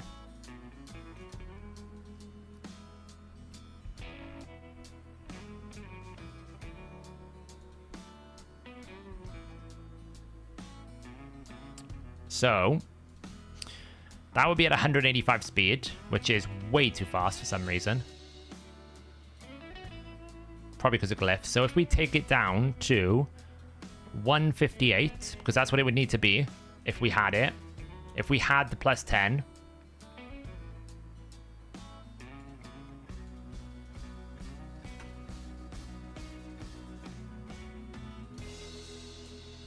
We'd get this build. So we could put him into an attack percentage boot. That's with glyphing at 5 at the moment.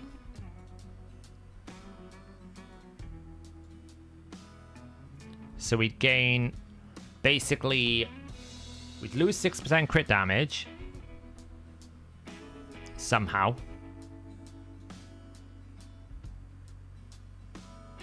I wonder what they roll. Let's go have a look at those relentless boots.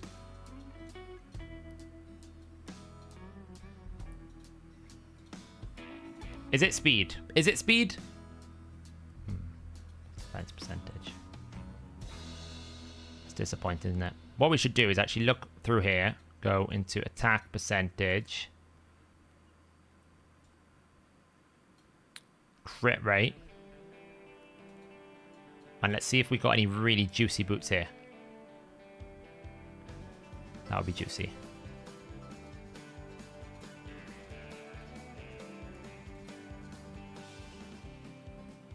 Oh, that rolled speed. Speed? Ooh, okay. We got some really... That might be good. Some really good options here.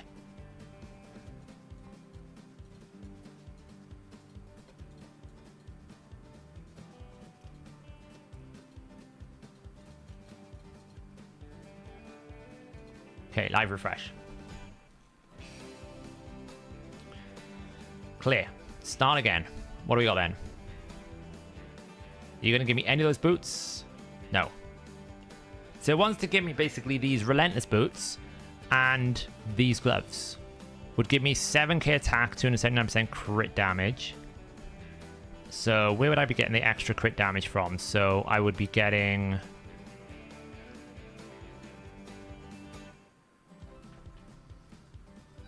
This doesn't make any sense.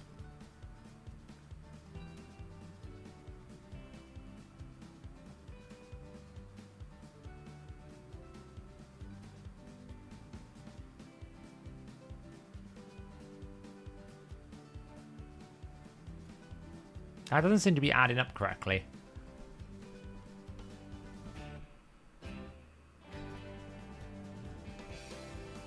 Yeah, but it's telling me I'd have more crit damage than what I've got now. That's what I'm confused at. So I'd basically be losing 6% crit damage on the boots. But I'd be gaining 10%, like 12% crit damage? Oh, I know why. I'm not looking at the clan boss stats, am I? That's a sign that I'm getting tired. So we'd gain 300 attack. We'd lose 6% crit damage. And we'd be at 164 speed. Yeah, it's because I wasn't looking at the stats.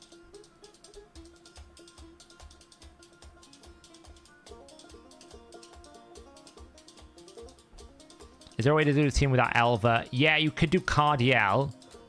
Or, like, you can move, like, Ares into where Elva is and then swap the DPS out for a 3-turn block debuffs. But you lose damage then. So you'd have to find a block debuff to decrease defense that can do damage. Like Riho, for example, can go there. Do you set the glyphs? Yeah, I did. Put 5 speed. Like, if we want to just go really extreme here.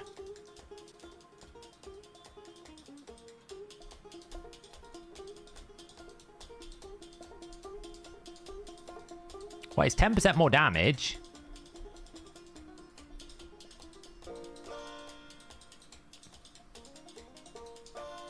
The main issue is finding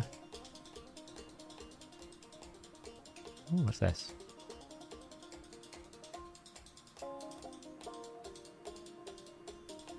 It's pretty lame.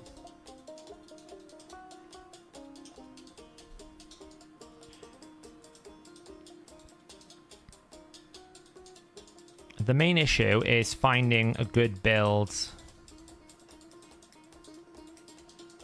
with Fury, I think.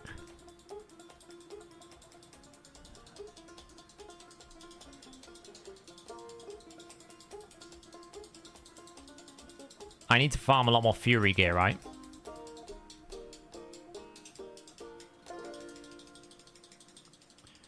A big area that I could get some better bonuses from is, you know, these gloves here, right? That's a crit damage or crit rate. If I can get some crit damage gloves with a lot of crit rate and send them with crit damage bonus, that would be a lot of value, right? So if we did a priority stats here of like crit rate, what we're looking for is ideally with what, attack percentage. So it's like, can we find, and we basically want them to be 6-star. Can we find something here that's going to give me something like that? Yeah, we want crit damage with crit rate and ascended.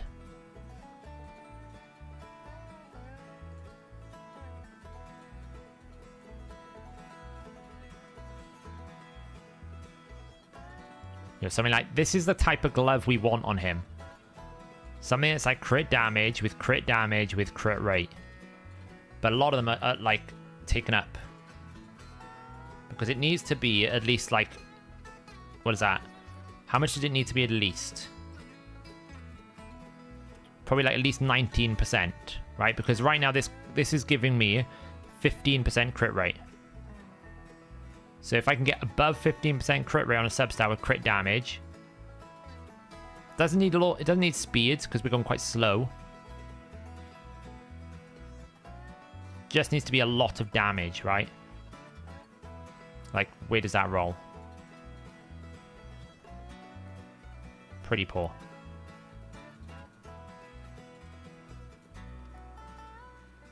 That's the frustration, is I'd have to take it from Whisper. I don't really want to do that.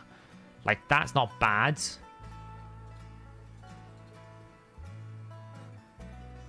Roll defense percent. Rorik 1, 16. That's pretty good. Roll defense percent.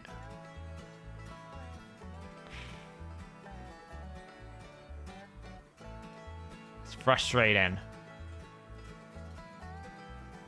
It's not got enough crit rate. You know, it's rolled HP percent. So then you're kind of like going, okay, if we can't have attack percentage, do we have something that is not level 16 that maybe could roll attack percentage with other good stats, you know?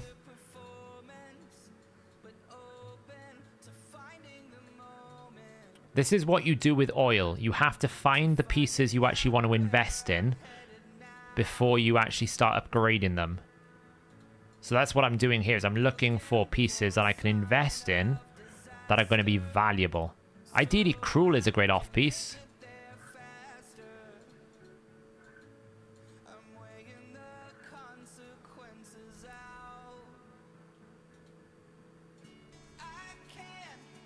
So I'm just looking to see what we got.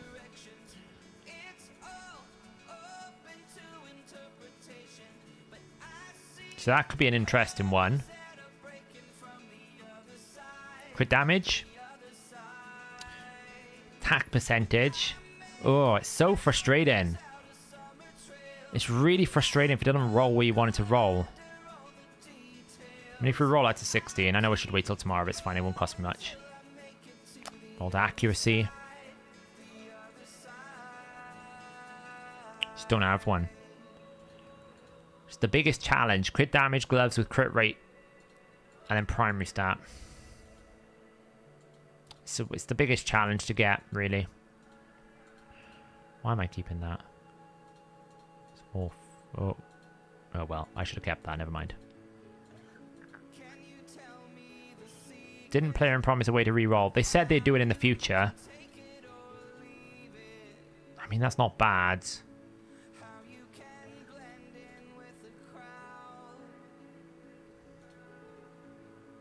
It's why I much prefer Accessory Ascension, because Accessory Ascension, you've got far less RNG.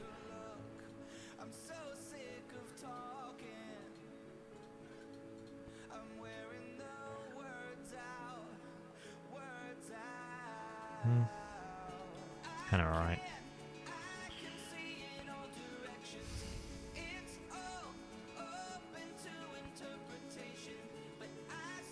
It's disappointing. It's disappointing because we just cannot find...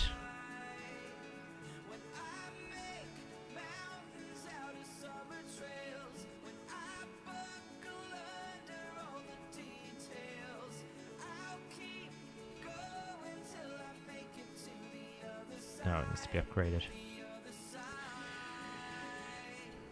You also got no stats and accessories. Ooh. Crit damage.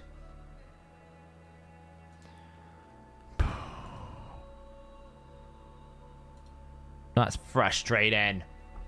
What about counterattack set? Yeah, counterattack set would be okay with him. But I'm not going to compromise stats for it, you know? Oh, that has changed something. Oh, so these new gloves that we just ascended is now being recommended. It's more damage, apparently. So that would give me 10% more damage. That's assuming we, you know, ascend.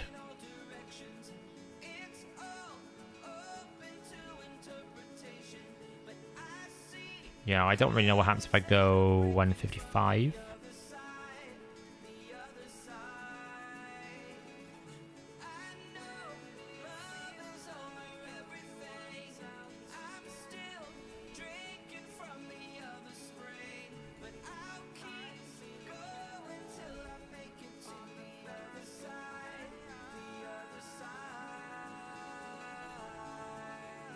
It's way too slow now.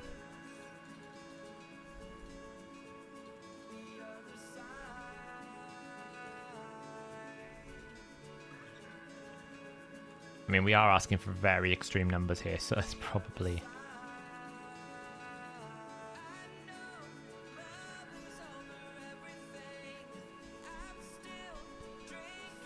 I mean, we're getting a lot of accuracy here, so... I wonder if we can just drop the accuracy down a little bit. Because, you know... Like, it's giving us 295 accuracy. Which it probably doesn't need to do.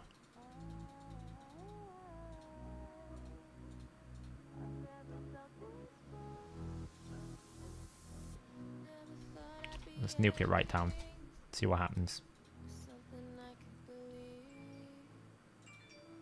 That gives us 215. Pushes up to 6.9k attack. 300 crit damage. I mean, I haven't ascended this yet. That could help. Let's just go get some oil here. We're doing social experiments here. Go blast Shogun. Surely one of these ascensions should be something good. That's what I'm thinking, Geekbait. We could probably drop a little bit of accuracy. The good news is Dark Phase next rotation, which means we can start hammering some more crit damage, crit rate gloves. And I haven't got crit damage amulet. Which is, you know.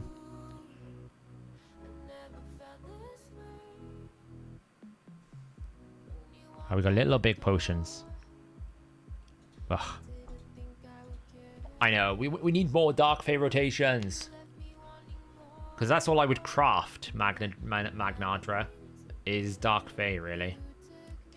I kind of did eat into my Magisteel stockpile a little bit, so I need to farm some more up from the Forge Pass and stuff. Needs to recover a little bit. So it's down at like 600 or 6,000. It needs to get back up to 10,000. Oof. When you ask for too much of your builds, when you ask for too much, your builds aren't as good in the optimizer or stuff. Yeah, I know. I want everything. I want everything and nothing at the same time. Can you get accuracy from live arena grand hall? It's at 6 out of 6. Currently, it is at 6 out of 6.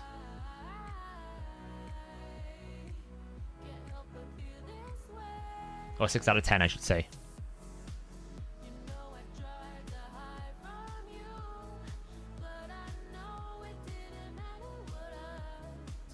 Baby pots.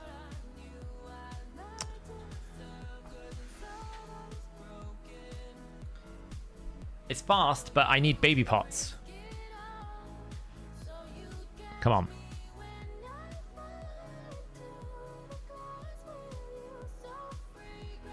Do I think Newt will be in the Dark Fae teams now? It's probably not going to be in my one.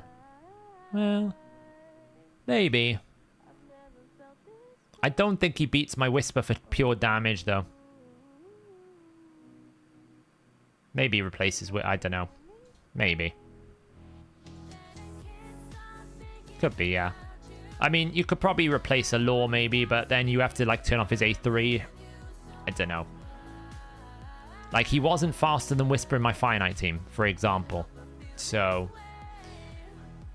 if he wasn't faster in the Whisper in Finite team, then I wonder how fast he's going to be in Dark Fae.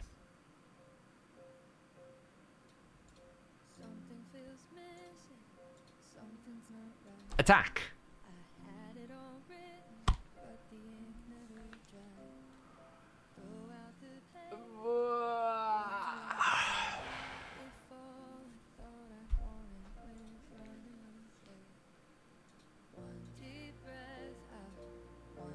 Oh, frustrating.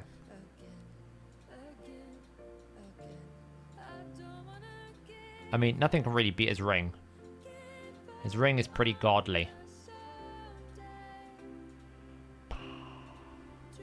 Wouldn't be better off farming reflex gear and perfect or Fury's better, I think. I think Fury's better.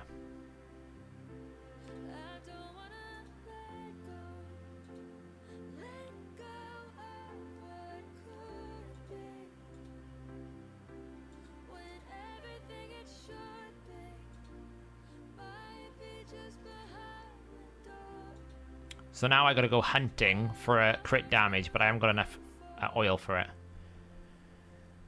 Because there'll be 20% crit damage there.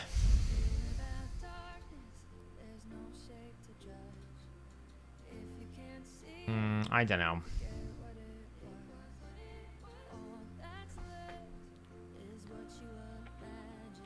I just want more. That's the problem. I'm being greedy. I want more. I want more of everything. I want more damage. I want more like power in him.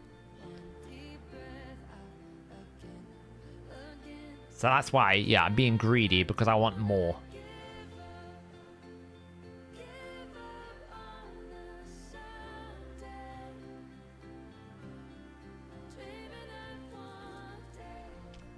Which is... yeah. I mean, this is an improvement. This would give us 300% crit damage. Oh, look, there's boots there that I could ascend. Let's go ascend some boots.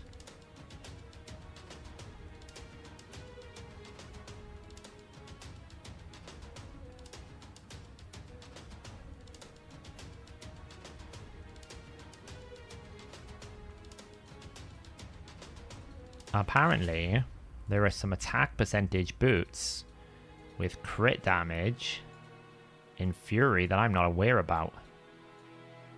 Fury. Well, hello there. What have you got for me today?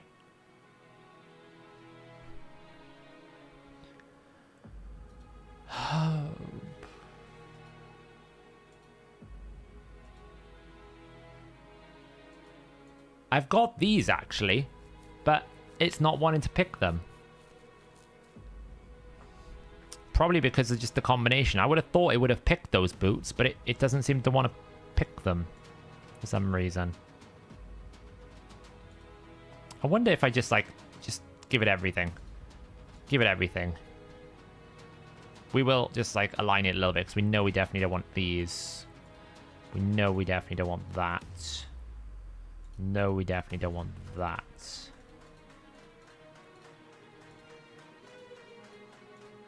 Let's give it a bit more juice. See what else it can find. Maybe there's a better banner.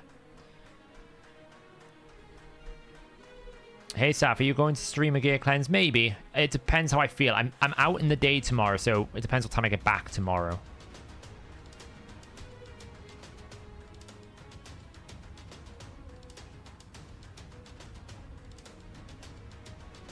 Yeah, see, it's not gonna...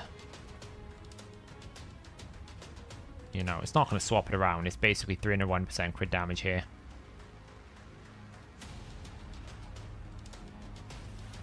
There is a man-eater variant here, but it doesn't really matter because we've ascended all of them. That does change to the Umatogi banner here, which isn't rolled up yet. I know I shouldn't do this when there's a gear cleanse coming tomorrow, or when there's a gear thing, but we'll farm the silver, it's fine. Why can't it? Why is it? I'm on mash lead.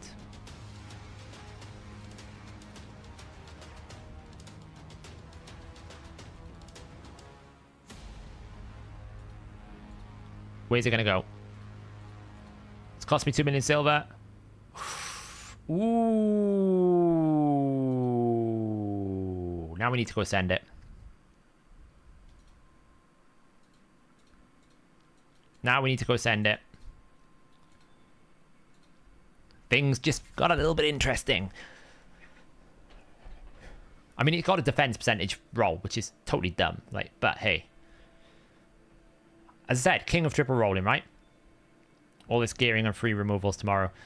Well, I'm not actually swapping any gearing gore. All I'm really kind of doing is rolling a few pieces and ascending, which obviously is not relevant. The only thing I've lost is like probably two upgrades for the artifact enhancement, but you know, I got 30 million silver, so it's fine. Almighty Dobie, don't be that guy. Come on, be a bit positive, right? It's going to be at least attack or accuracy, right? If it's accuracy, it's fine, because we can then move some of the accuracy away from the amulet and go more attack on the amulet. If it's attack, it's also fine. If it's HP, I'm not happy with life, right?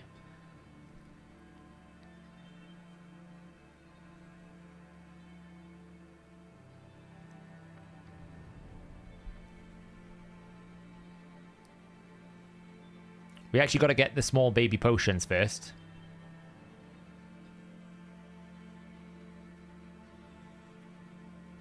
You finally got Mithrala. Congratulations. Mithrala is a big pickup. Mithrala is like the 2022 version of picking up Lydia, you know? When we first got Lydia, we were like, oh my god, that's such a huge achievement. Getting Mithrala is a bit like that now. She's so strong. She's like one of the best poisons in the game. Forget about all the other kit. I want baby oils. You still haven't summoned her. Whew. I was all over her when we got her. Oof.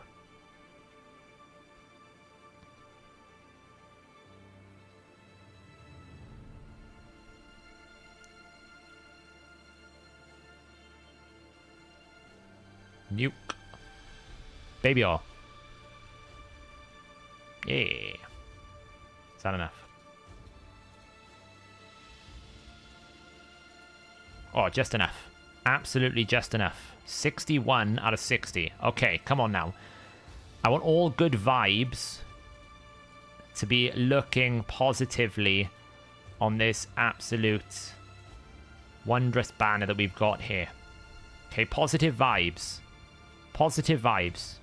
It's going to be attack or accuracy. It's attack. Better than nothing. Okay. Okay. What are we going to get now? Ooh, that's unlocked some more juice. Now we're at 16%. Now it's getting more interesting.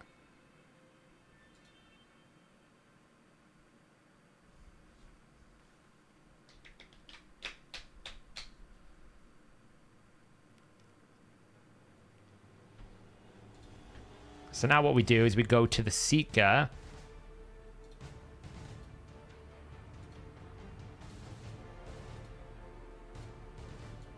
On Fury. You're hogging this. That's the one, right? Yeah.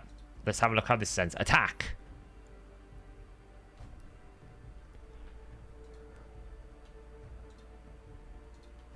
And there's a Man-Eater Helm. Is it that one? Yes. Surely we can't get attack again. We're not that lucky, are we? Oh. There's no cap if there aren't enemy max HP champs. Correct, yeah, there's no cap if you're not enemy max HP. I wonder why it's picking that one over that one.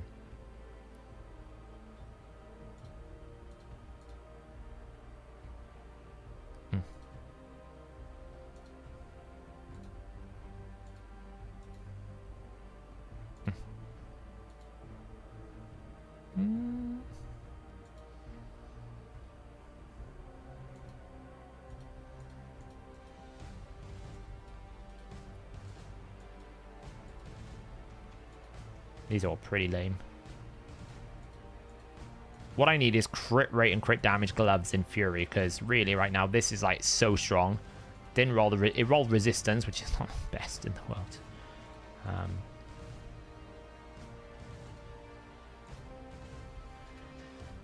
But you can see I need to farm more chests. When we farm more chests, we'll get more damage. I think I probably kept more speed Fury than I should have. I need to keep slower Fury. I mean,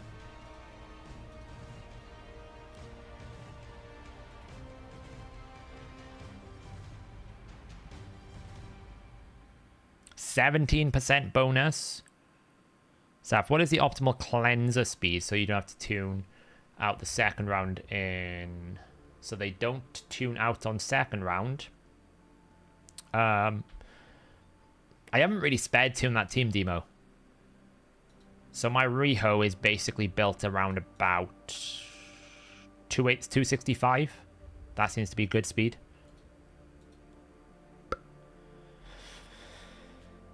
We'd have attack, HP. So the only improvement would be swapping the attack percentage gloves for crit damage, swapping the HP boots for attack percentage. So there's 20% crit damage, 20 and like 12. So it's 32% crit damage.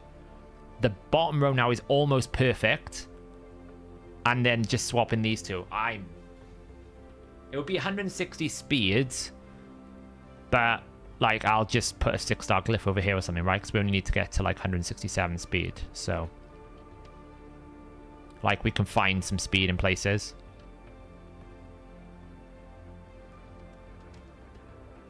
That's a lot of speed to find, actually. Oh, wait.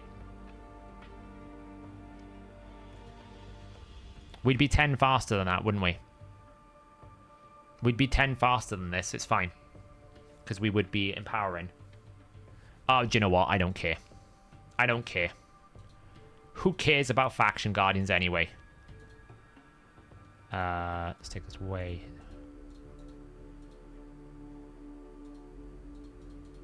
Who cares about faction guardians? Only 10% attack. It's not like I'm close to the 10 speed. We'll get it in the future. We're bound to get more pointless champions in the game. Let's have some fun with life. Unlock. Unlock. Empower. I don't care. We're doing it. Oh god. Yeah, this Sunday I should be. Last Sunday I was gonna join, but my network provider's been ruining my download speed. I don't care anymore. I really don't care. Okay, how much does empowerment give us there? 297 attack and 10 speed and 25 more accuracy. So now that we've done that, now we can basically go through here. Now we can actually say I need 167.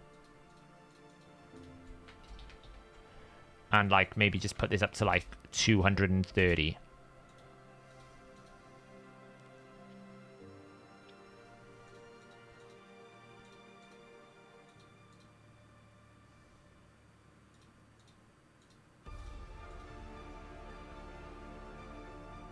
See, if I didn't exclude priority 1, we could go absolutely insane. We could go absolutely insane if I didn't block out my rank 1s. But it will take my Whisper and it will take my Seer probably.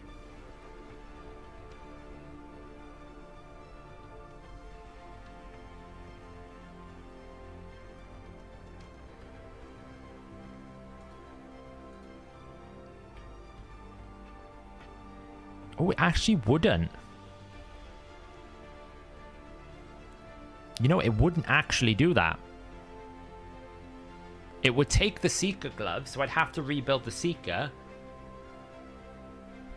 But I can actually do that. And that would be 7.6k attack, 302% crit damage.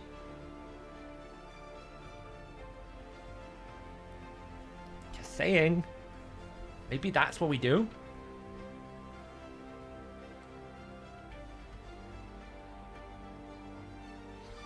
Still more than enough we need here, so let's just do 20 there. I think we're going to basically always have this banner, aren't we? So if we reset that, we're always going to have that banner. So let's just take that out, because that is by far the best banner we've got now. The ring is never going to change, because it's just too good. Let's see what we get.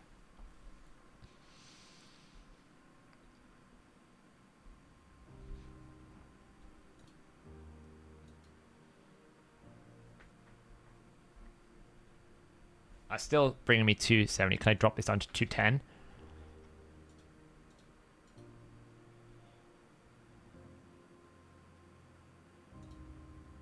Still give me that. What if I drop this into a 6-star glyph? Having fun, here we are now. No, it's still finding that build. 174.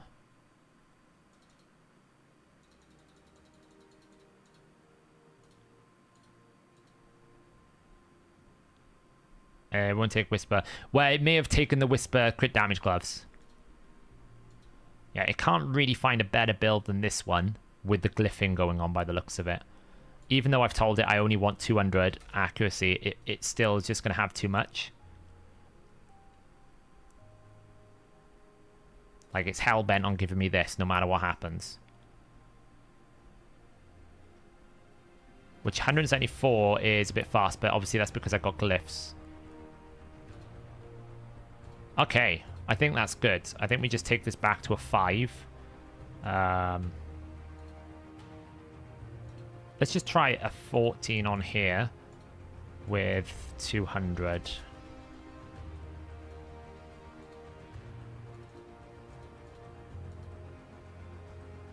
I think it's set up correct. Yeah, yeah.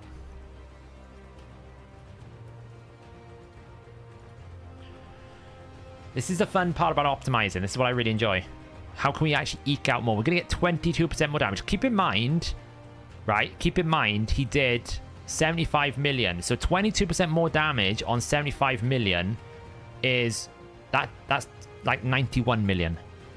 It's a lot. Yeah, I think that's the build. That is the build. Oh, you've done them... What, enjoy my sacred shard. Oh, it's about to tick over. Thank you. Thank you, Magnadra. What a hero. We're trying to make the most craziest Jintoro in the world. So far, we're up to 7.6k attack, 302% crit damage at 170 speed. So we don't even need to be glyphing that high, right? We can pare it back a little bit. So it would basically be... We'd have to sort out... our Seeker, right? So at the moment, dear old Seeker over here, where is he? Our 6-star Seeker. He would need to be rebuilt because he would lose those gloves.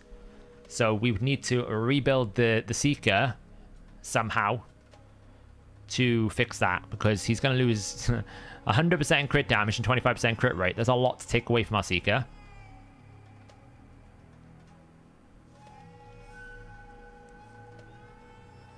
So we could equip this and optimize for a second. We could when it doesn't break. There we go. 143 gets us to 155. We'd have to glyph a lot of it up. That's fine. And then if we go over to Seeker,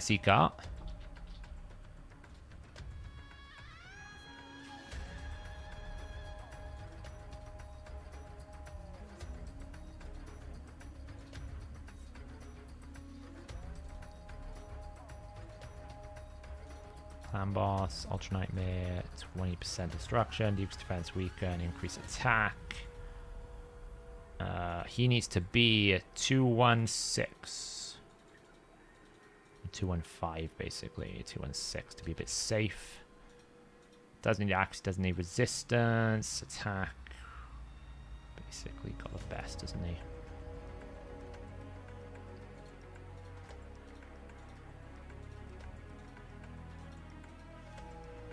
And I want him in Fury.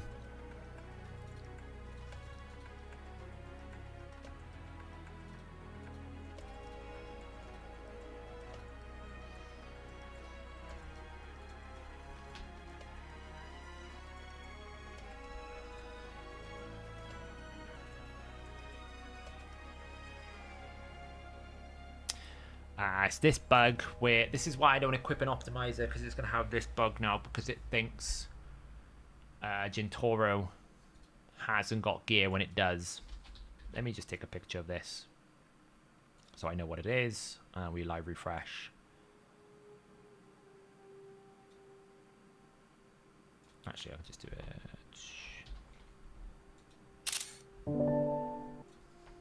I think I have to restart the game now. Maybe not. We'll find out.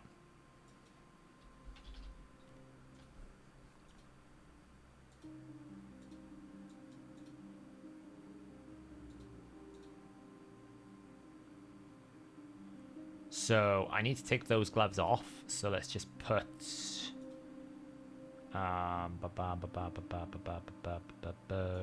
the easiest way to do this is we basically go, I do not want to use resilience gear. So take off resilience.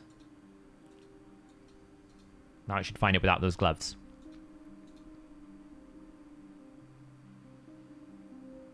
But wasn't it was it using the... It was using this guy, wasn't it? It was using Mr. Adadithi. I'm pretty sure. That's Whisper. Yeah, I was using Mr. Adadithi, so let's just put Mr. Adadithi into lock 1 for a second.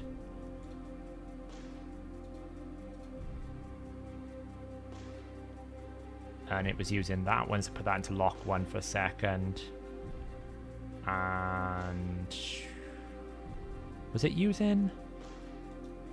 I've gone down a rabbit hole here. It wasn't using that one. It was using the Man-Eater helmet.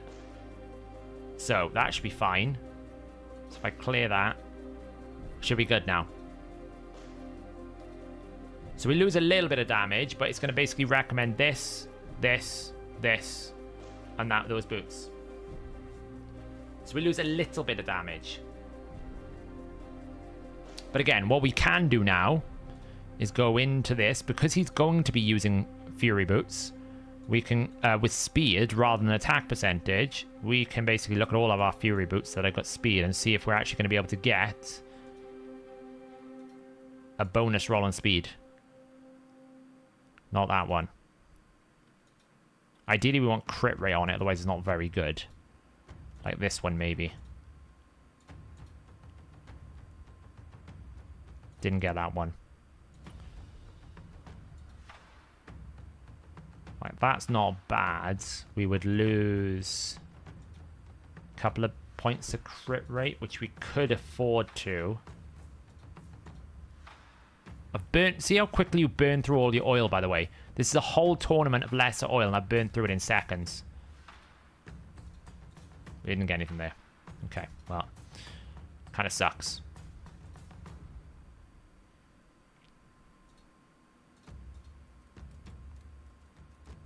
Night Goat. That's not bad, though. That's still an improvement. That's still a 7% damage improvement, even though we're taking the gloves off. So we can get a 22% damage improvement on Gintoro and a 7% damage improvement on Seeker. And we haven't even ascended, like, the chest, which is a weird chest, but hey, you know. So, like, for example... we've not ascended this. That could give us something. The chest could give us attack percent.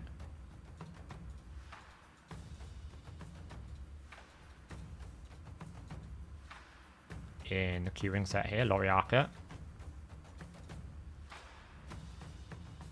Gave his attack flat. Better than nothing. Yeah, I've basically stopped him using resilience gear, and I've locked out the Dithy, so the gear that he was using I've locked out. The only thing I should have done was that man-eater that I locked. He might be holding these hostage.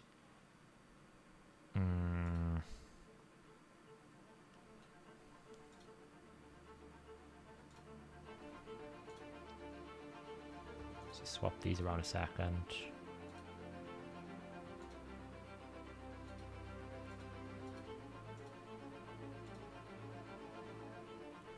Champion Seeker. He was holding those hostage.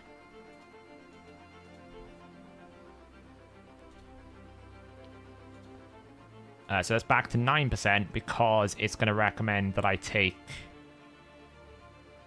Oh, it's boosted that up. Tack. So yeah. And I could obviously go and awaken these banners as well. That might give me attack. So there's another potential 120 and 80 there. So I will do that. Tomorrow, I'll do that. And we'll boost the damage further. And hopefully tomorrow it'll be magic. But first, the disappointment. No. Ooh, it's there. It's Whisper.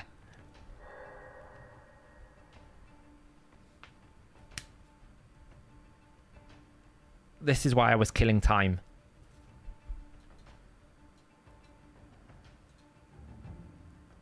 Yeah, boys. No Jintoro. Can't have everything. 5-star. Keep in mind how strong we were before. 5-star is going to give us 75% chance of inflicting bonus damage, but more importantly, 10% damage to all of the bosses that are hard mode. God, we've waited a week for that. I've got 52. I can get 38. So I still need more to basically get her when she comes in at 6-star now.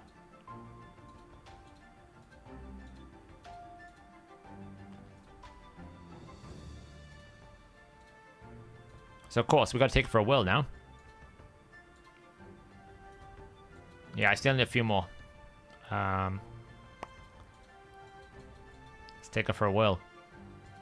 So what do we were hitting before? Yeah, 100 is 6-star. We were hitting before about 500 to 550,000 without the passive, about 450 to 500 with the passive debuff on, right? Let's have a look how much it does now. It's about 550 before. Let's have a look how much it does now.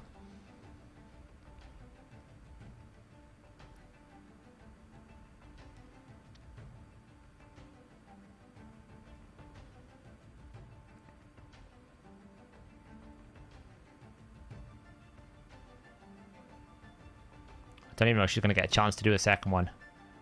It's the without the passive one I want. This one. Okay, not a big one, but we could have low rolled. Let's just roll a couple more.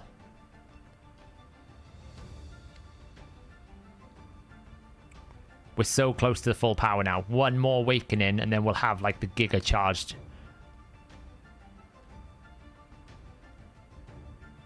Doesn't feel like the 5 upgrade was as big as the 4 upgrade. I'm not going to lie. The 4 upgrade added a lot of damage.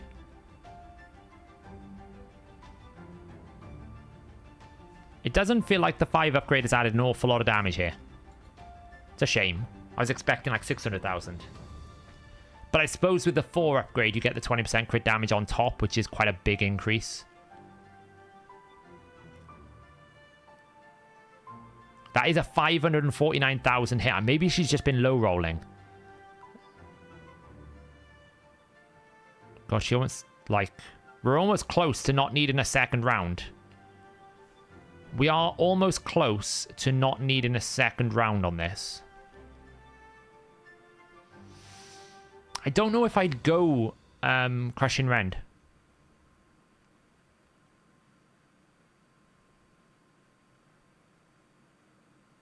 I'll be honest, I don't know if I'd go Crushing Rend because I still think Phantom Touch yields more damage.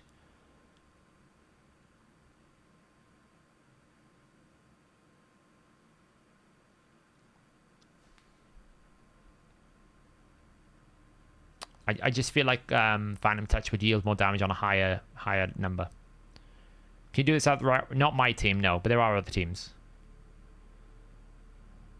Need help deciding a DPS. Oh, hang on. 2 King Hydra at the moment. I don't want to keep Michinaki, Harima, Gnuccio. Should I build Vizier or Venomage? Venomage kind of needs Vizier to do a lot of damage in Clan Boss. Because she needs poisons fed to her. She consumes them too quickly. She can't sustain them. Let's do one more. So, they kind of need both. I don't know if I should keep Michinaki, Harima, Gnut. Like, Gnut and Geo are kind of the same. So, Gnut and Geo would take the spot of each other. So...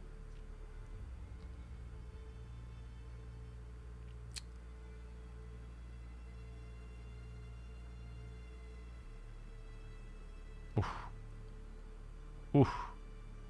Oof.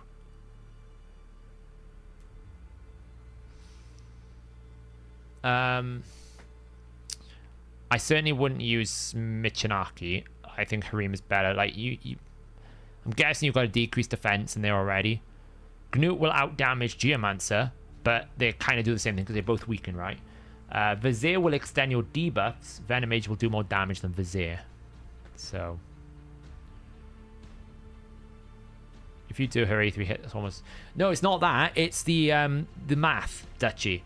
You'll actually, because the boss has so much defense, I didn't include it with a lot of Crushing Rend, I have to say, but when we did the math, Phantom Touch on extreme defense numbers, we're talking above 7,000 defense, doesn't beat Phantom Touch at 6 out of 6.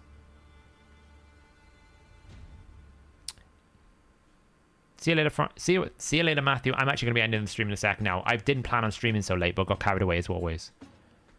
The math basically suggests with extreme ranges, so really, really low defense or really, really high defense, Phantom Touch beats Crushing Rend. Crushing Rend is really good between 2,500 to 6,500 defense. That's what I was saying. Yeah, you were here for that. I mean, I could look at Lethal and get rid of the Relentless, but I do feel like that's like dedicating a build just for here, and I don't really know if I want to.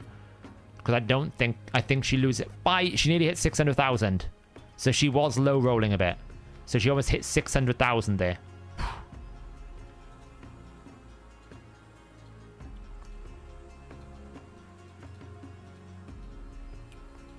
Juicy that was.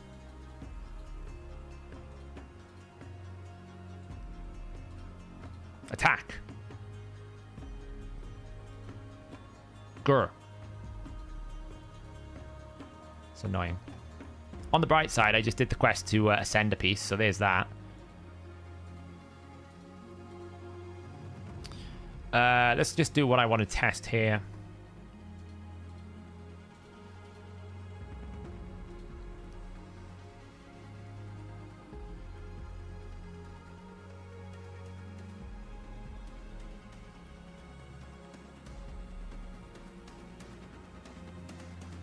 Obviously, for normal, non-hard content, the 5-star is only a bit of Phantom Touch. It's not a big break point. 6 is the next big point. Big break point. We're on the path. I really need to build my lore to do more damage. Now that we've progressed, I haven't done it in ages. Here we go. That's what I wanted to see. Ooh, 350,000. She just did. It's like these types of bosses is where Crushing Rend would be much better, right, Dutchy? Because it's in that sweet spot. I need to run the math to see... Speak of Fury. I'd need to run the math to see how it scales up against with Savage Lethal, to be honest. I haven't looked. Haven't really looked. That's done. So, yeah. Anyway, guys. We didn't really do what I planned to do today. I totally got sidetracked. But we're gonna make Jintora even crazier tomorrow on the free regear. We're going to make Seeker rebuilt a little bit. We're going to get a lot of Ascension done. And, yeah, we'll see where we get to. But I'm going to head to bed. I need some rest. It's been a bonkers week. So, I'll catch you guys. If I do stream, I'll let you know in Discord. I don't know at the moment. We'll see. I know I'm out tomorrow. We'll see what my timings are like. If I've got the energy and everything, I feel like I want to, I might do a gear stream. We will turn on the premium around about 9 o'clock in the morning.